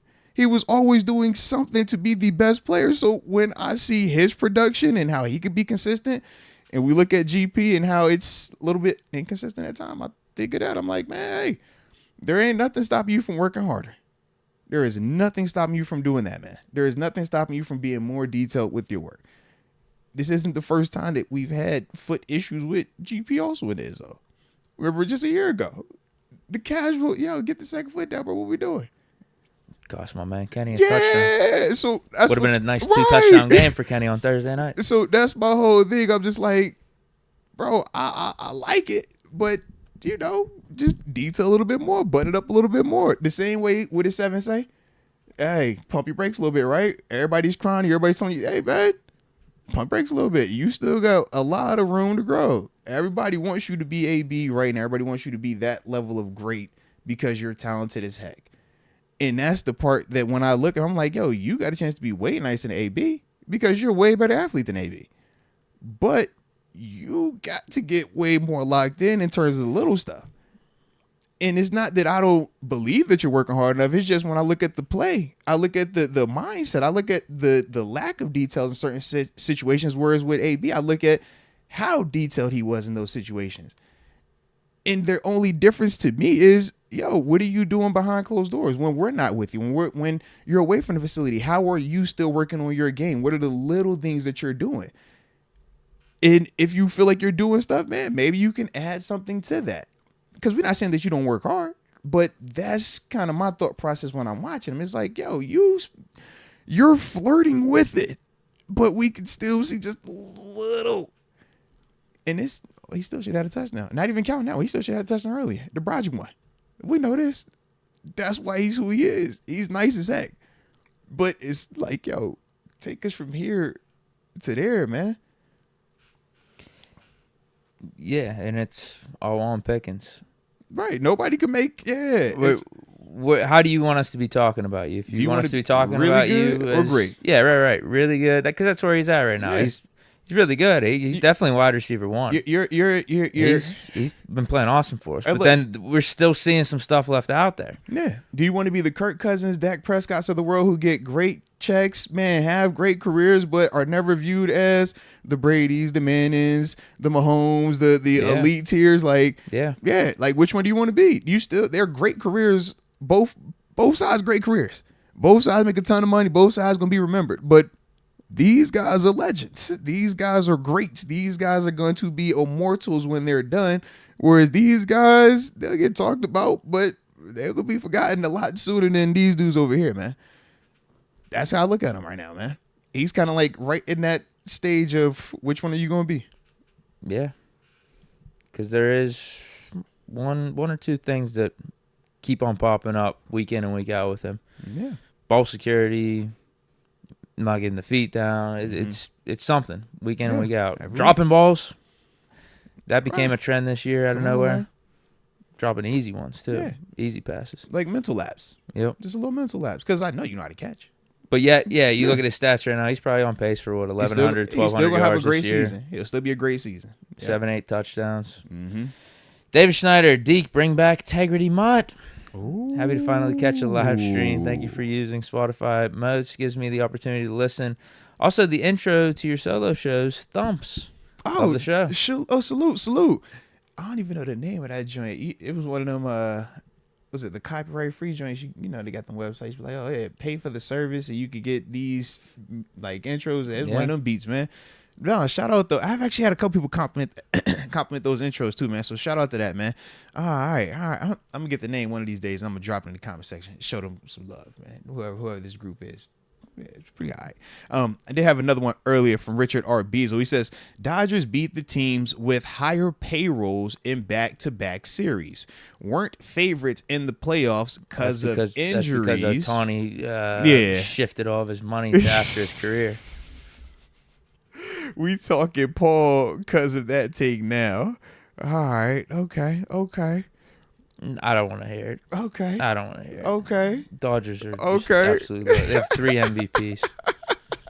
And then a bunch of their other players are all-stars, too. I'm like, Mookie Betts is nice. All right. You got Mookie. You got Show. You got some dudes. All right. Nice. But all good. It's stupid. Baseball's stupid. Mm-hmm. Let's go, Bucks. There it is. Next year. There it is. This is our window. We got 2-3 years here. Yeah, let's do it, man. This is the start of our legit window. We should have probably made the playoffs this year. Yeah. If it wasn't for our bats sucking. It's all good, man. We got a chance. I mean, we have 76 wins, 77 wins this year. Hey, look, we getting there. Next year we should be in the playoffs, and then who knows what happens there. But I think a 2-3 year run. We're gonna have good pitching. We got a bunch of dudes on offense in their prime. Make something happen. But then we're just going to go, like you said, back to the cycle, back to the draft, back to the farm system, back to the prospect. Pinstripe, man. He exactly. Gonna look good in the Big Apple, man. It's a shame. He gonna look real good in the Big Apple. It literally is a shame. Mm-hmm. Aperture Photo has joined the upper room. Shout out to Aperture Photo and welcome to the upper room. Yes, indeed. Yes, indeed. Richard R. Bezos says, happy birthday, Fernando Valenzuela. Oh, yeah. Rest in peace, 3-4. Nah, salute, and definitely RIP. Yeah, man. Jeff H. said it last year, and I'll say it again. Where are the Najee haters at? I want the smoke. I'm not going to read all this. He just says, Abanikanda could never. Oh. Hey, now. Oh, yeah. Listen, Abanikanda's good. That has nothing to do with Najee. Did he call him Abanikanda, Toucan Sam, Lieutenant Dan, DJ play that shit? Yeah, that was too much for me. I didn't want to read all that. What is wrong, man? Shout out to Jeff H. Hey, yo. It's not a fan of Abanikanda, is what it sounds like, man. Abanikanda's good. Just give him the opportunity. He'll prove that. Toucan Sam, Lieutenant Dan. That has nothing to do with how Najee's playing right now. Don't take shots at Abanikanda. Yeah, shout out to that, man. But yes, Najee's playing better than I would have expected. Shout out. He's playing awesome. Man. I've given him his props. I think I gave a formal apology a couple weeks ago. You did. I'm just glad that, we all on the same page. We're on one accord. I'm even to the point I would pay him. We're on one accord, man. I would pay him. Keep playing like this. I'm paying you Top running back money. Nah. David Schneider. NFL getting away with scheduling Ravens and Chiefs 4 days apart. We win both of them. I'm walking around with my nose in the air.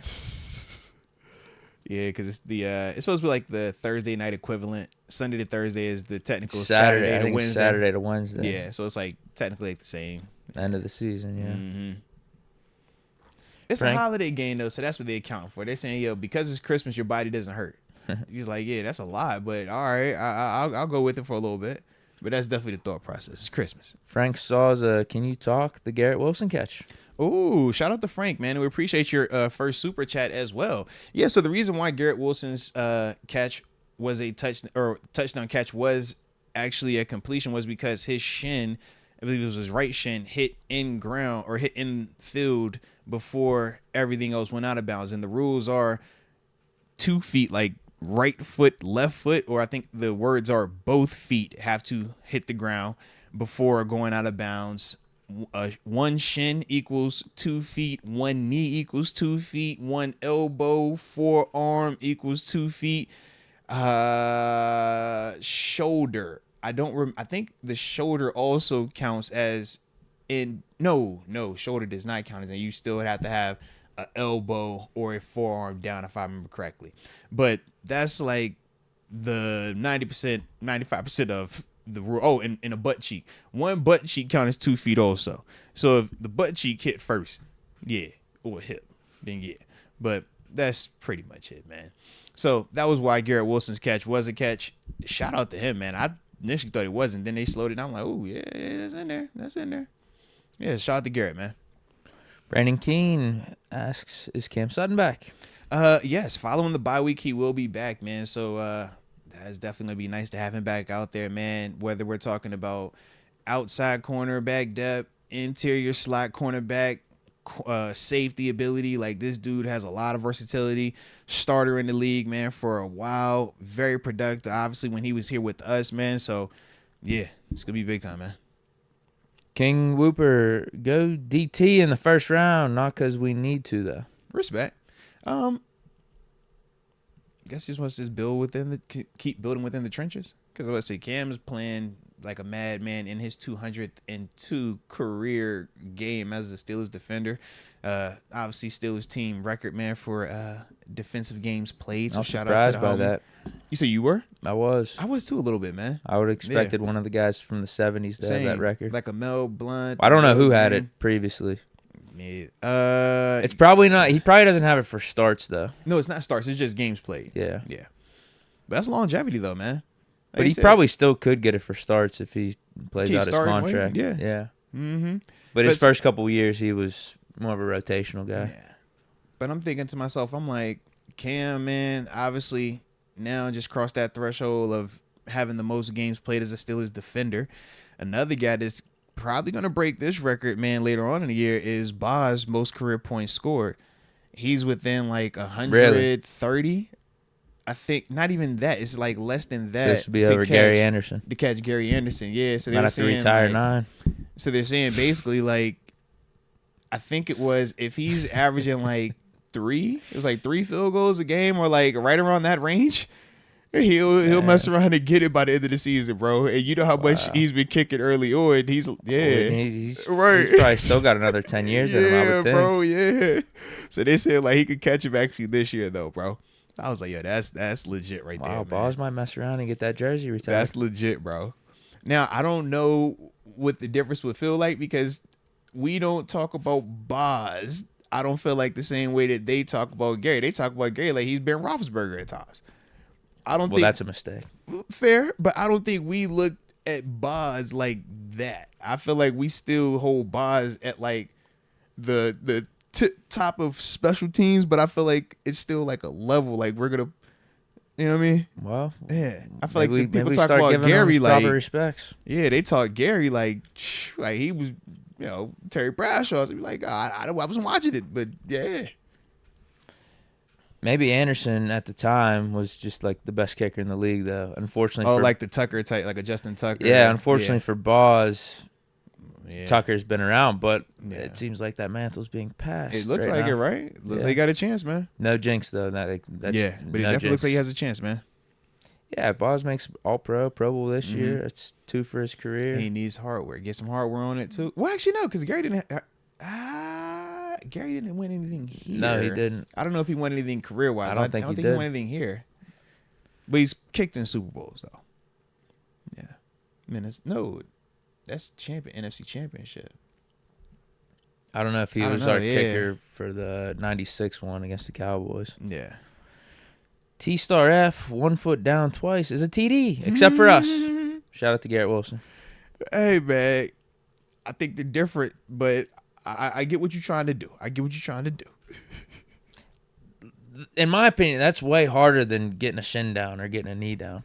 That's why I think it should be instituted as a rule. If you get 1 foot down and you lift it up, you get the same foot down again. It's the same thing as 2 feet. Same thing as a knee.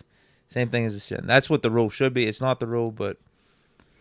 So you think it's harder to bounce on the same foot twice than to get that second foot down?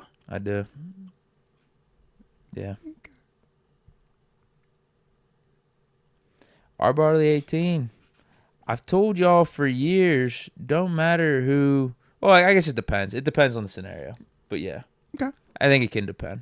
At times, I think it's harder than getting a knee down, though, or a shin. Like, your body just falling within the inbounds area. But, yeah, it depends. I think it could depend. But if you're just...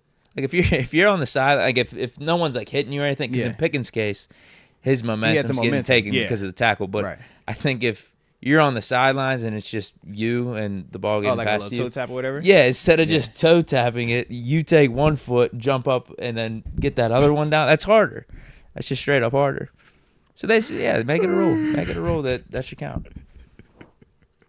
It's crazy. You could. I think someone was making the point. You could catch the ball on 1 foot and hop all the way down to the end zone, and it could still not be a catch on 1 foot. I just love these like hypotheticals, man. I'm like, this would be an interesting scenario, man. If dude could hop 1 foot down all the way, like, I'm sure in theory, yes, I'm sure. But man, I deal with that one. I got to deal with that one, man. Yeah. All I'm saying is just button up the rules a little bit. Get these rules detailed out. I saw somebody say, "Yo," because that's the first time I've ever seen that. I see somebody say, "Yo, what if he only has one leg, or what if he only has one foot? And he's an amputee. Like, does that not count?" I'm like, bro, why? Like, does one nub count as 2 feet? I'm like, oh, why we doing that now? You know what I mean? It's just like, how we get to this, man? Like, the rules are designed for it to be extremely challenging. Because we say that's what separates us from Canada, from college, from the XFL, from everything else. So it shouldn't be something that 99% of the population should be able to do. It should be this like ultra tough. And I feel like for that, man, yeah. The way that I've seen these rules, I'm like, yo, the 2 foot thing in my mind is a lot more challenging, especially on a consistent just blanket across the board scenarios. I feel like the 2 feet as a whole are going to be a little bit more challenging than the double tap. Just from my perspective on it, man. But I am glad, though. I am glad that the rules are always being updated. And I'm sure the competition committee at some point is going to talk about that again. Because they're going to look and say, well, hey, man, maybe this ups scoring. Maybe this ups production. Maybe this ups viewership. Is that something that we might decide to change? And as a defender, we're going to say, bro, why are you going to change it to that rule where we personally think that that's going to make it easier for them? I'm glad they changed it, but I still miss the rule where you could carry the guy out of bounds. You know what I mean? It's like, yeah, like I'm just that like, oh, break. Yeah, I like that one. Yeah. R. Barley 18, yo, I've told y'all for 3 years, don't matter who is MLB. Middle linebacker, yeah. Yeah, I thought he was talking about Dodgers, Yankees again. Who is middle linebacker, run defense will have issues until we drop the 2-4-5 and 3-4 or get a real O-tech or zero tech. Tired of the pass rush argument when we don't get it anyway. I mean, well, factually, we do get pass rush. Obviously, Highsmith 2 sacks, T.J. Watt 2 sacks. That was just his last game. The argument of the 3-4 versus the 4-3. Some people make it about pass rush. Some people make it about disguise. For the 4-3 people, they like to cover up the interior run gaps, but you don't have as much disguise. I mean, every defense has pros and cons to it. There isn't a perfect defense. I can take you to Philadelphia with the Eagles. They run a 4-3, and they complaining about that over there as well, man. They would complain about, even when I was playing in Philly, had a crazy defense when it was Trent Cole and Jason Babineau. The whole convo was, man, why do you play the DNs in 9 techs versus 7 techs? Meaning outside the tight end versus inside the tight end. Because inside the tight end, you're not going to get a pass rush. So they were getting crushed at times on play action pass, so they would put them at 9 techs so they can get up the field, i.e. like a 3-4 outside linebacker. But because they were playing a 4-3 defense, the run gaps were all jacked up. Every defense has pros and cons, man. In the words of Dick LeBeau, he who tries to defend everything defends nothing. So you have to pick your poison. You understand that, hey, in the 3-4, we're going to have elite level disguise. Our athletes, our linebackers, inside, outside guys. So if you look at our athletes and where the money is, that's where it's at, because we feel like those guys should be the force multipliers. With that, also, I think of the ability to go back and just look at the stats from a historical perspective with the Steelers 3-4 defense and look at the amount of sacks they've had, look at the amount of turnovers they've created, whether we're talking forced fumbles or even interceptions. This is all a byproduct of not just the scheme, but also the personnel that we use here. But I just think, like I said, man, for us, it's easy for us to like nitpick our defense because we've seen it for so long, right? So you kind of, all the ins and outs of it, and you've probably been burnt a couple of times by this running game. Or you've had a couple of games where it's like, yo, where's this pass rush when I really need it? But if you actually like look at the full body of work, it's like, nah, this defense has done that. We've done it at historical levels at times.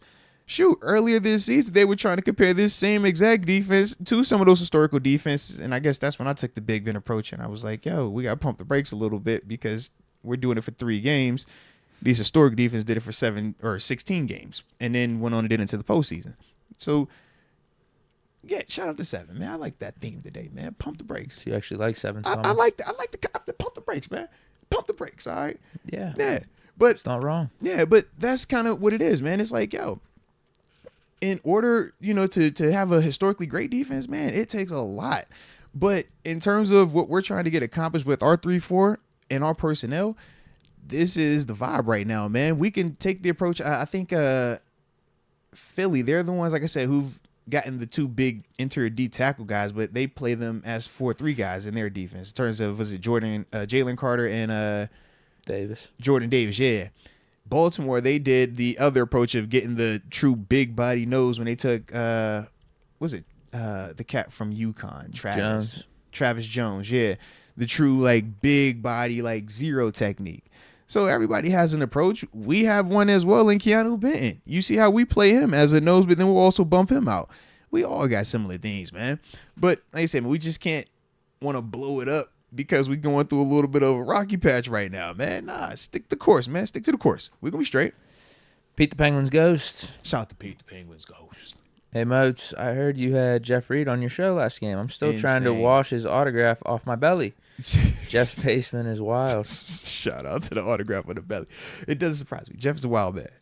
I like Jeff Reed a lot, man. That's my dude. It was good to see Jeff, bro. Jeff's a good time, man. Crazy, but a good time. Ginzer Joe, you guys think the Steelers are absolutely going to trade for a receiver before the 5th? I'm torn. As much as I would have said 2 weeks ago, 1,000% yes. I think it's dialed back now because I don't think we are as eager or as willing to spend because we don't need to, kind of what Deke said earlier. With Russ being out there and playing the way he's played, it's taken a little bit of that urgency off of needing to go get a receiver. So now instead of us having to potentially talk first, seconds, or thirds, it's like, yo, if it isn't what we exactly want, man, no, we don't even have to entertain this because we do feel a lot more confident in our group right now. John Rye, watch out for GP from the top rope. Yeah, that joke was funny. I didn't see it. So it was on the fumble where Russ fumbles That's it. what Mike Hood's saying right here. He says, shout out to all the chat, Moats and Deke. Y'all see GP do the wrestling move off the top rope. Bro. After the Russ fumble, I crack up every time I see it. It's hilarious. So after the fumble happens, their cat picks it up. He's running it back. I forgot which O-lineman tackles him, but GP is like by the sideline, and the pile is about to run up on him. So he's thinking, let me jump in the air to get out the way. But when he jumped, it went from cool athlete to like, oh, how'd you flip sideways? And he like elbow drops the whole pile. And we like, bro, what? It looked like he was off the top rope at WrestleMania, bro. But he's trying not to get rolled up on it. It just looked like, oh. And then he just, but it's hilarious, bro. Just pull it up on Twitter. You can't miss it, man. I will. Yeah, shout out to GP, man. Why am I not surprised? That's just shout out to how GP. Pickens, he's just wiry. It's GP, bro. Yes. Yeah, there's always something. I was like, yo, what is this? I was low-key like, yo, don't throw the flag. Don't throw the 50-yard unnecessary roughness because it looked like weird when it happened. But it was funny as heck, though. And because it's GP, it added to it. Yeah. Dylan A says, what happens if GP gets hurt? Then what do we do? Well, that's the whole conversation, man, in the sense of, are you trying to acquire depth or are you trying to acquire a GP insurance policy? A GP insurance policy is a higher end player. That's the Devontae Adams. That's the Brandon Ayuk's. That's, the Christian Kirks. The guys that have gotten those second contracts are going to cost a little bit more. If we are trying to, worry about that part, I think that's what you have to do. Now, if we're just looking at overall depth, we're trying to add to the equation and not necessarily be so focused on if a GP goes down, then I think it's a different conversation. I think, it goes back to kind of what I was saying earlier.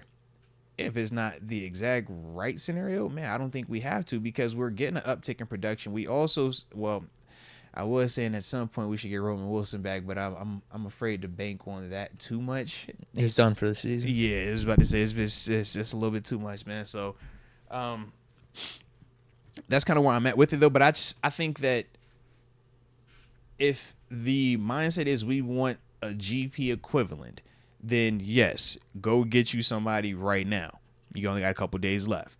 But if we're just saying, man, GP stay healthy, we like the group as a whole, then I don't think you have to go out there and get something. I don't think it's as pressing, man.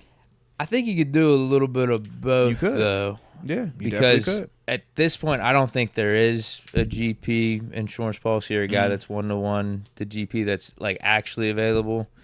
So I was like, would you say Deebo Samuel? Because Cooper, I don't think any of these guys are getting Cooper traded. Kupp has been talked about, but then the Rams keep saying he's not. Yeah, they just won, and the NFC West is a weak division right now. Rams are right back in the mix for that. Seahawks, maybe Deke. They just I don't think any of that's happening. So realistically, without us having to like give up something ridiculous. Realistically, it's a Darius Slayton, maybe a Mike Williams, but maybe not Mike Williams now because Lazar's on IR.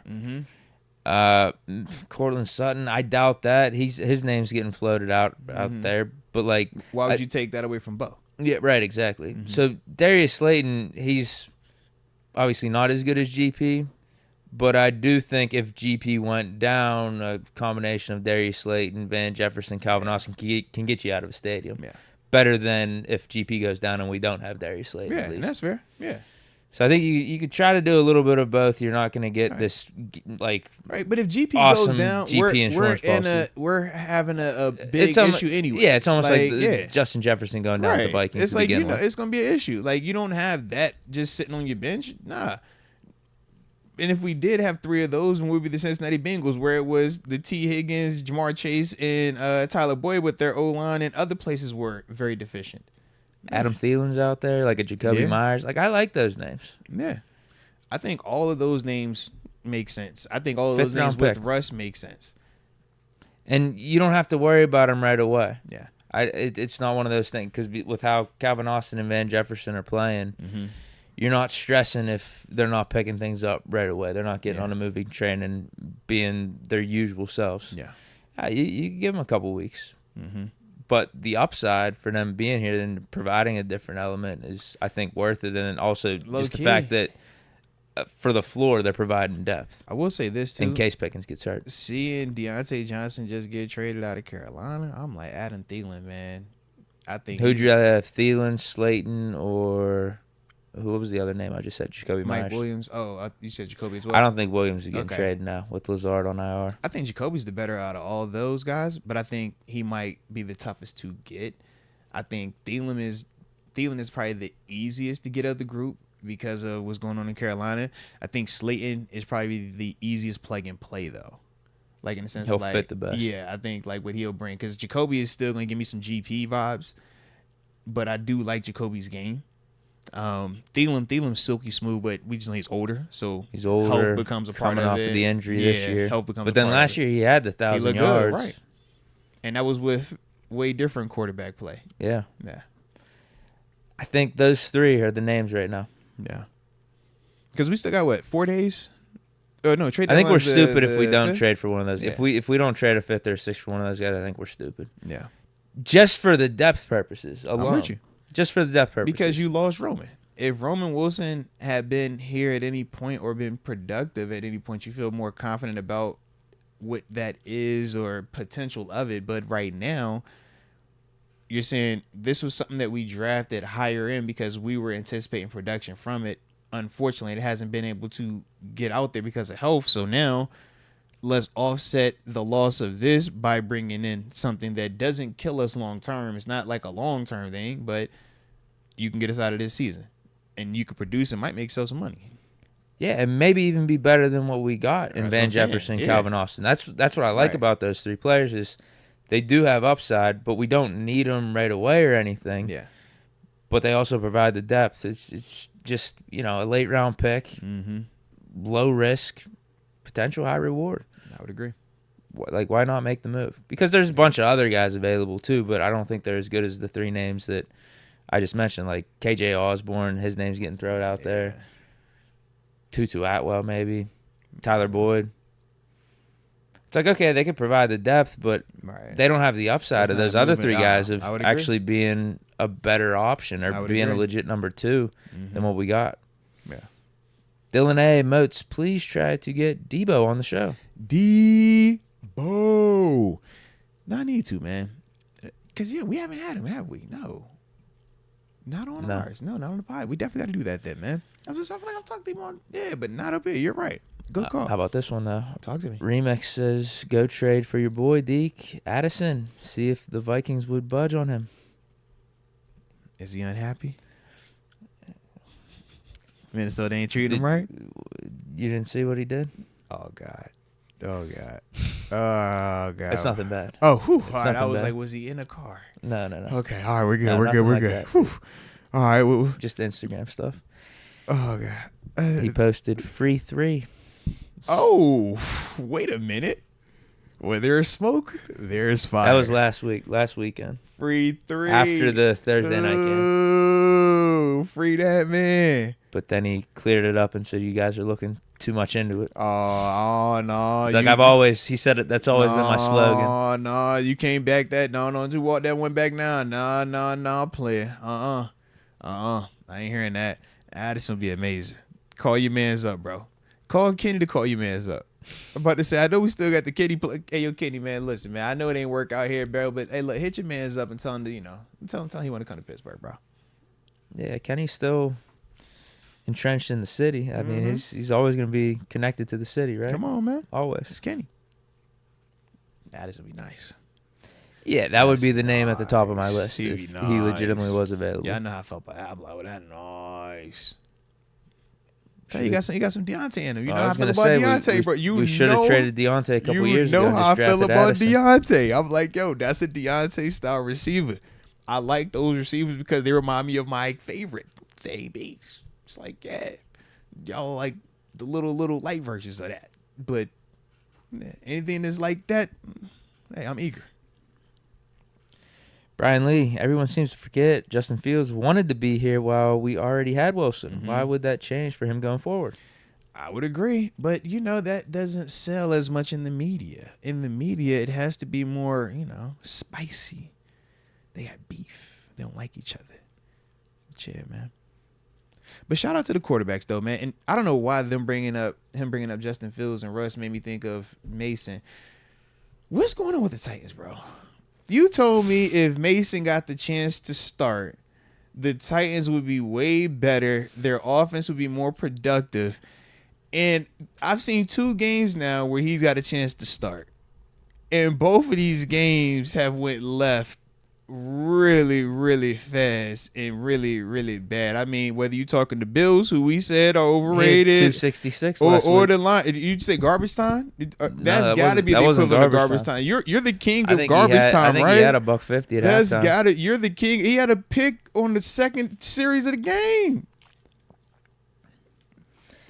What was the final score of that game, man? I'm happy we what was the final score of that game?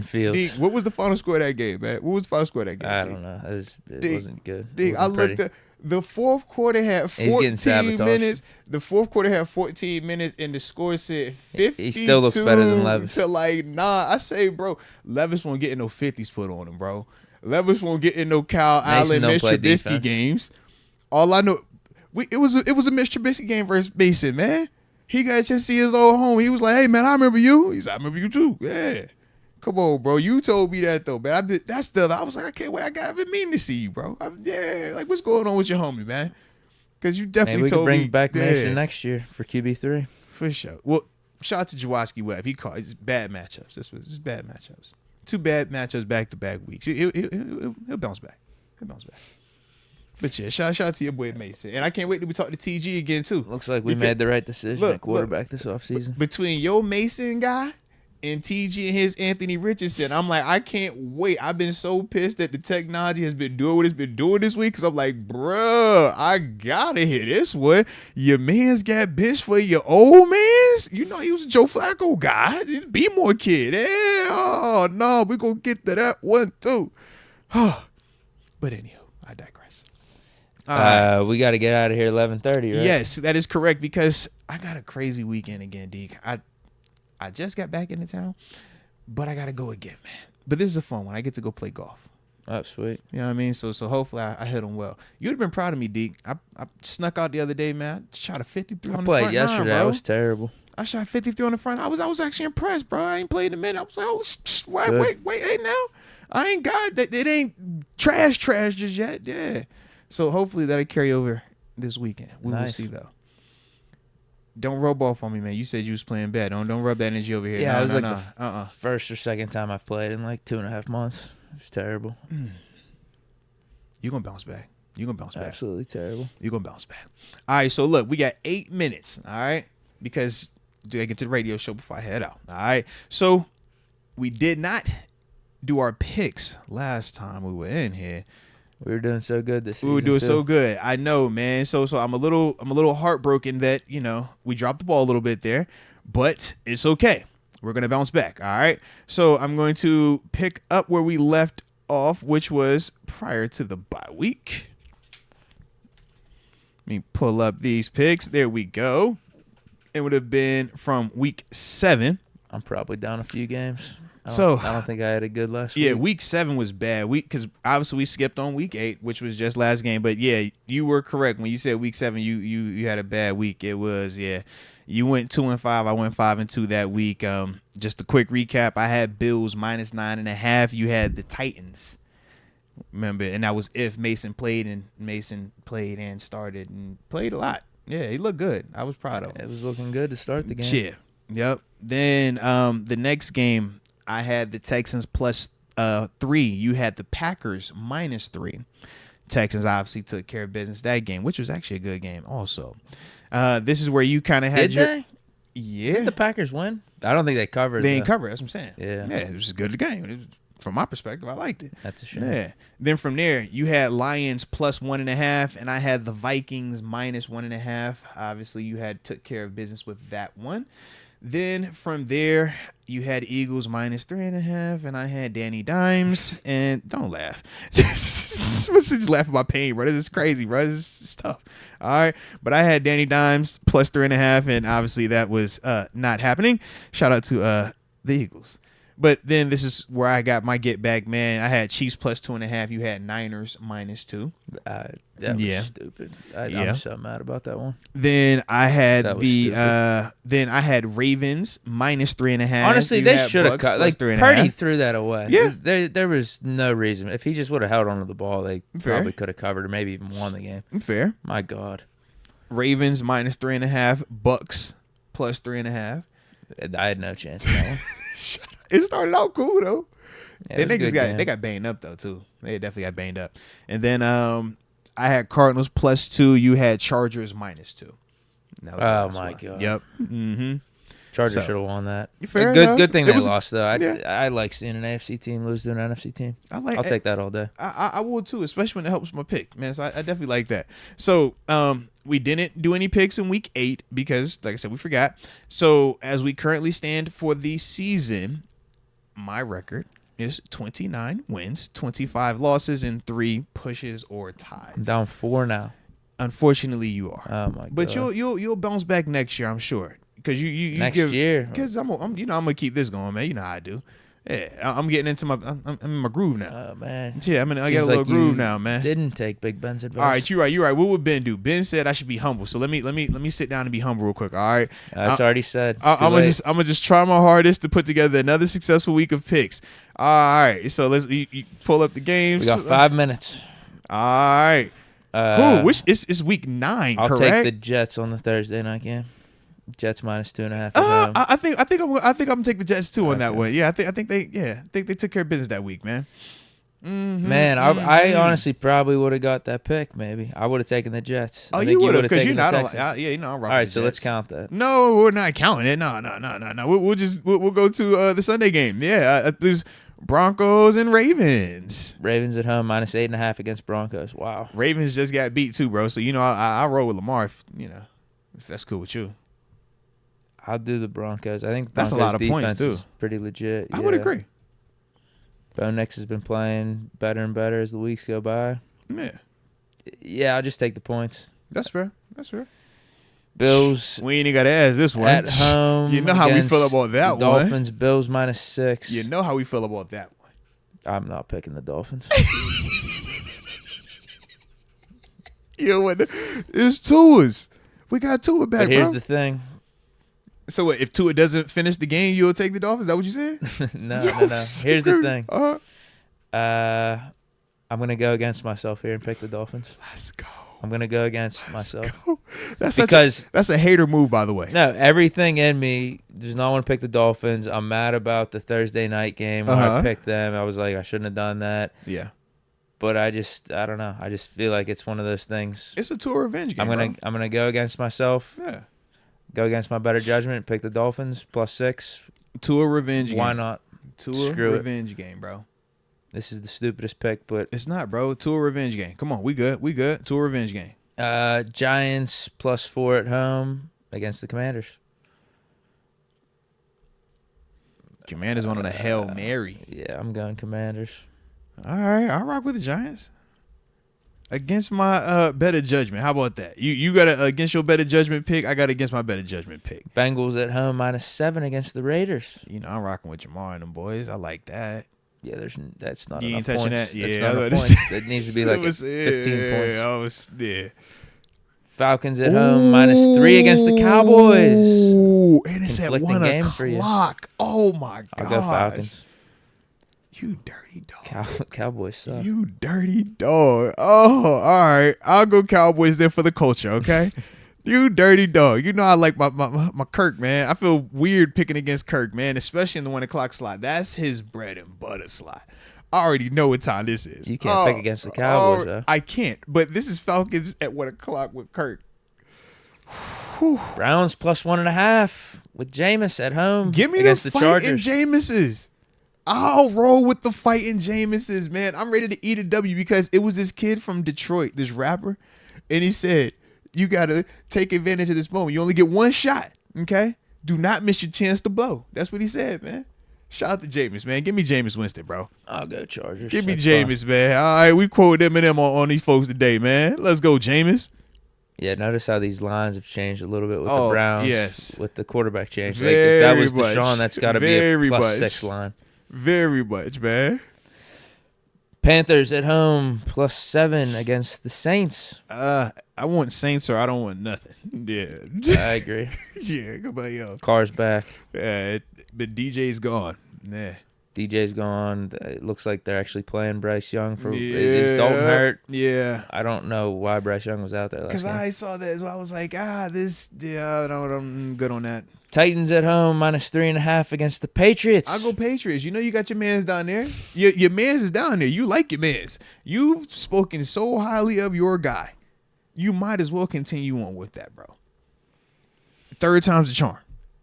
Third time right here, man. This your guy. Third time's the charm. You said it. I didn't see it. You said it. Third time's the charm. Patriots coming off that win against the Jets. Though. I like the Jets. I like the Patriots. That's why I said I'm rolling with the Patriots, man. Fine. One more with Mason. I hate that pick. If only Mason started. If only Mason starts. All right, Jaron, you heard that. If only Mason starts, is Deke going to take the Titans and I'll have the Patriots, okay? All right, got a couple more. Eagles at home -7.5 against the Jaguars. I'll do Jaguars with those points. Okay, I'll take Eagles. Shout out to my homie Rock. That's the homie from back home, man. Or from JMU. He a Philly cat, though, man. He swears by his Eagles. I don't know about it. 7.5. I would agree. I think it's dicey. It's real Cardinals dicey. at home -1.5 against the Bears. I'm an alum. I'll go with the Cardinals. Oh, man. It's 1.5. The Bears should have won last week, bro. They lost on a fluky Hail Mary. With their guys celebrating before the game started. Cardinals are playing pretty good. But this is they did win it at the end. It's versus the three in a row. Yeah. Battle of the I don't want quarterbacks, this though. one. No, you don't? no, Okay. I'm good. All right. Fair enough. I'll go Cardinals too. Fair enough. Packers at home +2.5 against the Lions. Unfortunately, I'll take whoever you don't want to take. Actually, in this matchup, I'm promise I'm good either way. You don't care about the quarterback with the Packers. I promise I'm good because Jordan Love, he might not play, and if he doesn't, Malik Willis, they went 2-0 with him. I know. And if Jordan Love does I'll go play, Lions. yeah, I would say I'm good either way, man. Lions -2.5. Okay. Seahawks at home +1 against the Rams. I got the Rams. All right, give me the Genos. I ain't tripping on that. I like Geno. Geno just had a bad matchup last week, bro. That buzzsaw he ran into up in Buffalo, that Buffalo buzzsaw came to Seattle, and then the Bills Mafia went out there and took over the crowd. You know how I go when the Bills Mafia show up one time. You know what I'm saying? How I go, man. Yeah. Vikings at home -5 against the Colts. And Justin, I trust. Ooh, that's Flacco. Prime time. Though. Prime time with Flacco. That's Flacco. I like Vikings. I want Vikings just 'cause Justin. I like the side with my receivers, man. And they're my fantasy receivers. I'm a fantasy guy. I'll go Colts with the points. That's Flacco in prime points time. in prime time. I like that though. Ooh, Flacco's been playing good. I know. That's why I'm like, ooh, I like that though. I want the Colts too. I don't think he's gonna choke or I look anything. at that matchup the same way I look at that. I see Darnold more likely to choke than Flacco. The Colts Vikings. I feel the same way about Lions and Packers. Like I could talk myself into either side of that, man. So yeah. All right, last one, Monday night. Chiefs at home -8.5 against the Buccaneers. I'll go Chiefs. All right, cool. You going Bucks? Yeah, I go Bucks. They banged up, but 8.5 is a lot of points though, man. Yeah, I think Chiefs win by 10. Yeah. One of those type of games. All right, so quick recap for Jaron, Pittsburgh Steelers for life, and we appreciate you as always, all right? Like I said, you know I'm going to take care of you at the end of this thing, man. But Deke has the Broncos. I have the Ravens. Deke has the Dolphins. Squish the fish. You know I got the Buffalo Bills. Deke has the Commanders. I have the Giants. Deke has the Falcons. I have the Cowboys. Let's go. As crazy as it sounds, the one pick I don't like is the Mason pick. You know, it's just nuts, man. Deke has the Chargers. I have the Browns. Deke has the Titans only if Mason Rudolph plays. I have the Patriots. Deke has the Jaguars. I have the Eagles. Deke has the Lions. I have the Packers. Deke has the Rams. I have the Seahawks. Deke has the Colts. I have the Vikings. And last but certainly not least, Deke has the Chiefs. And I have the Buccaneers. So I'm actually hoping Levis plays this week. Don't you do that, man. Don't you do that at all, man. Pick. We're in a great spot with this thing, man. That's a great spot. So I like where we're at with this thing, man. that is actually perfect timing too. Oh, and shout out to you, Remix. I'm glad that you asked that. Next week, mid-season awards. That is correct. When we get back, it should be Monday, if I remember correctly. We should be back to regularly scheduled. I'm thinking about this weekend schedule, so I haven't even got to Monday yet. But yes, whenever our next show is, we will be doing our mid-season awards, man, for the squad, man. Whether we're talking offensive, defensive MVP for the team, biggest, surprise, man, rookies, stuff like that, man. We're gonna talk about all of them, man. So yes, we will do all of that, man, on our next show. And I think that'll probably be it, because we got everything else we had to hit. So yeah, other than that, man, y'all stay safe out there. Enjoy your bye week. Where you at, Deke? Are you streaming anywhere? Where can they find you this week? Are you vibed out? You bye weekend, man? Yeah, I got the bye week too. Shout out to the bye week then, man. Shout out to the bye week. So yeah, we all on bye week then. All right. Well, either way, man, y'all hit that like button one final time for the culture, and do not forget to subscribe. But either way, we appreciate you for tuning in. And until next time, baby. Peace.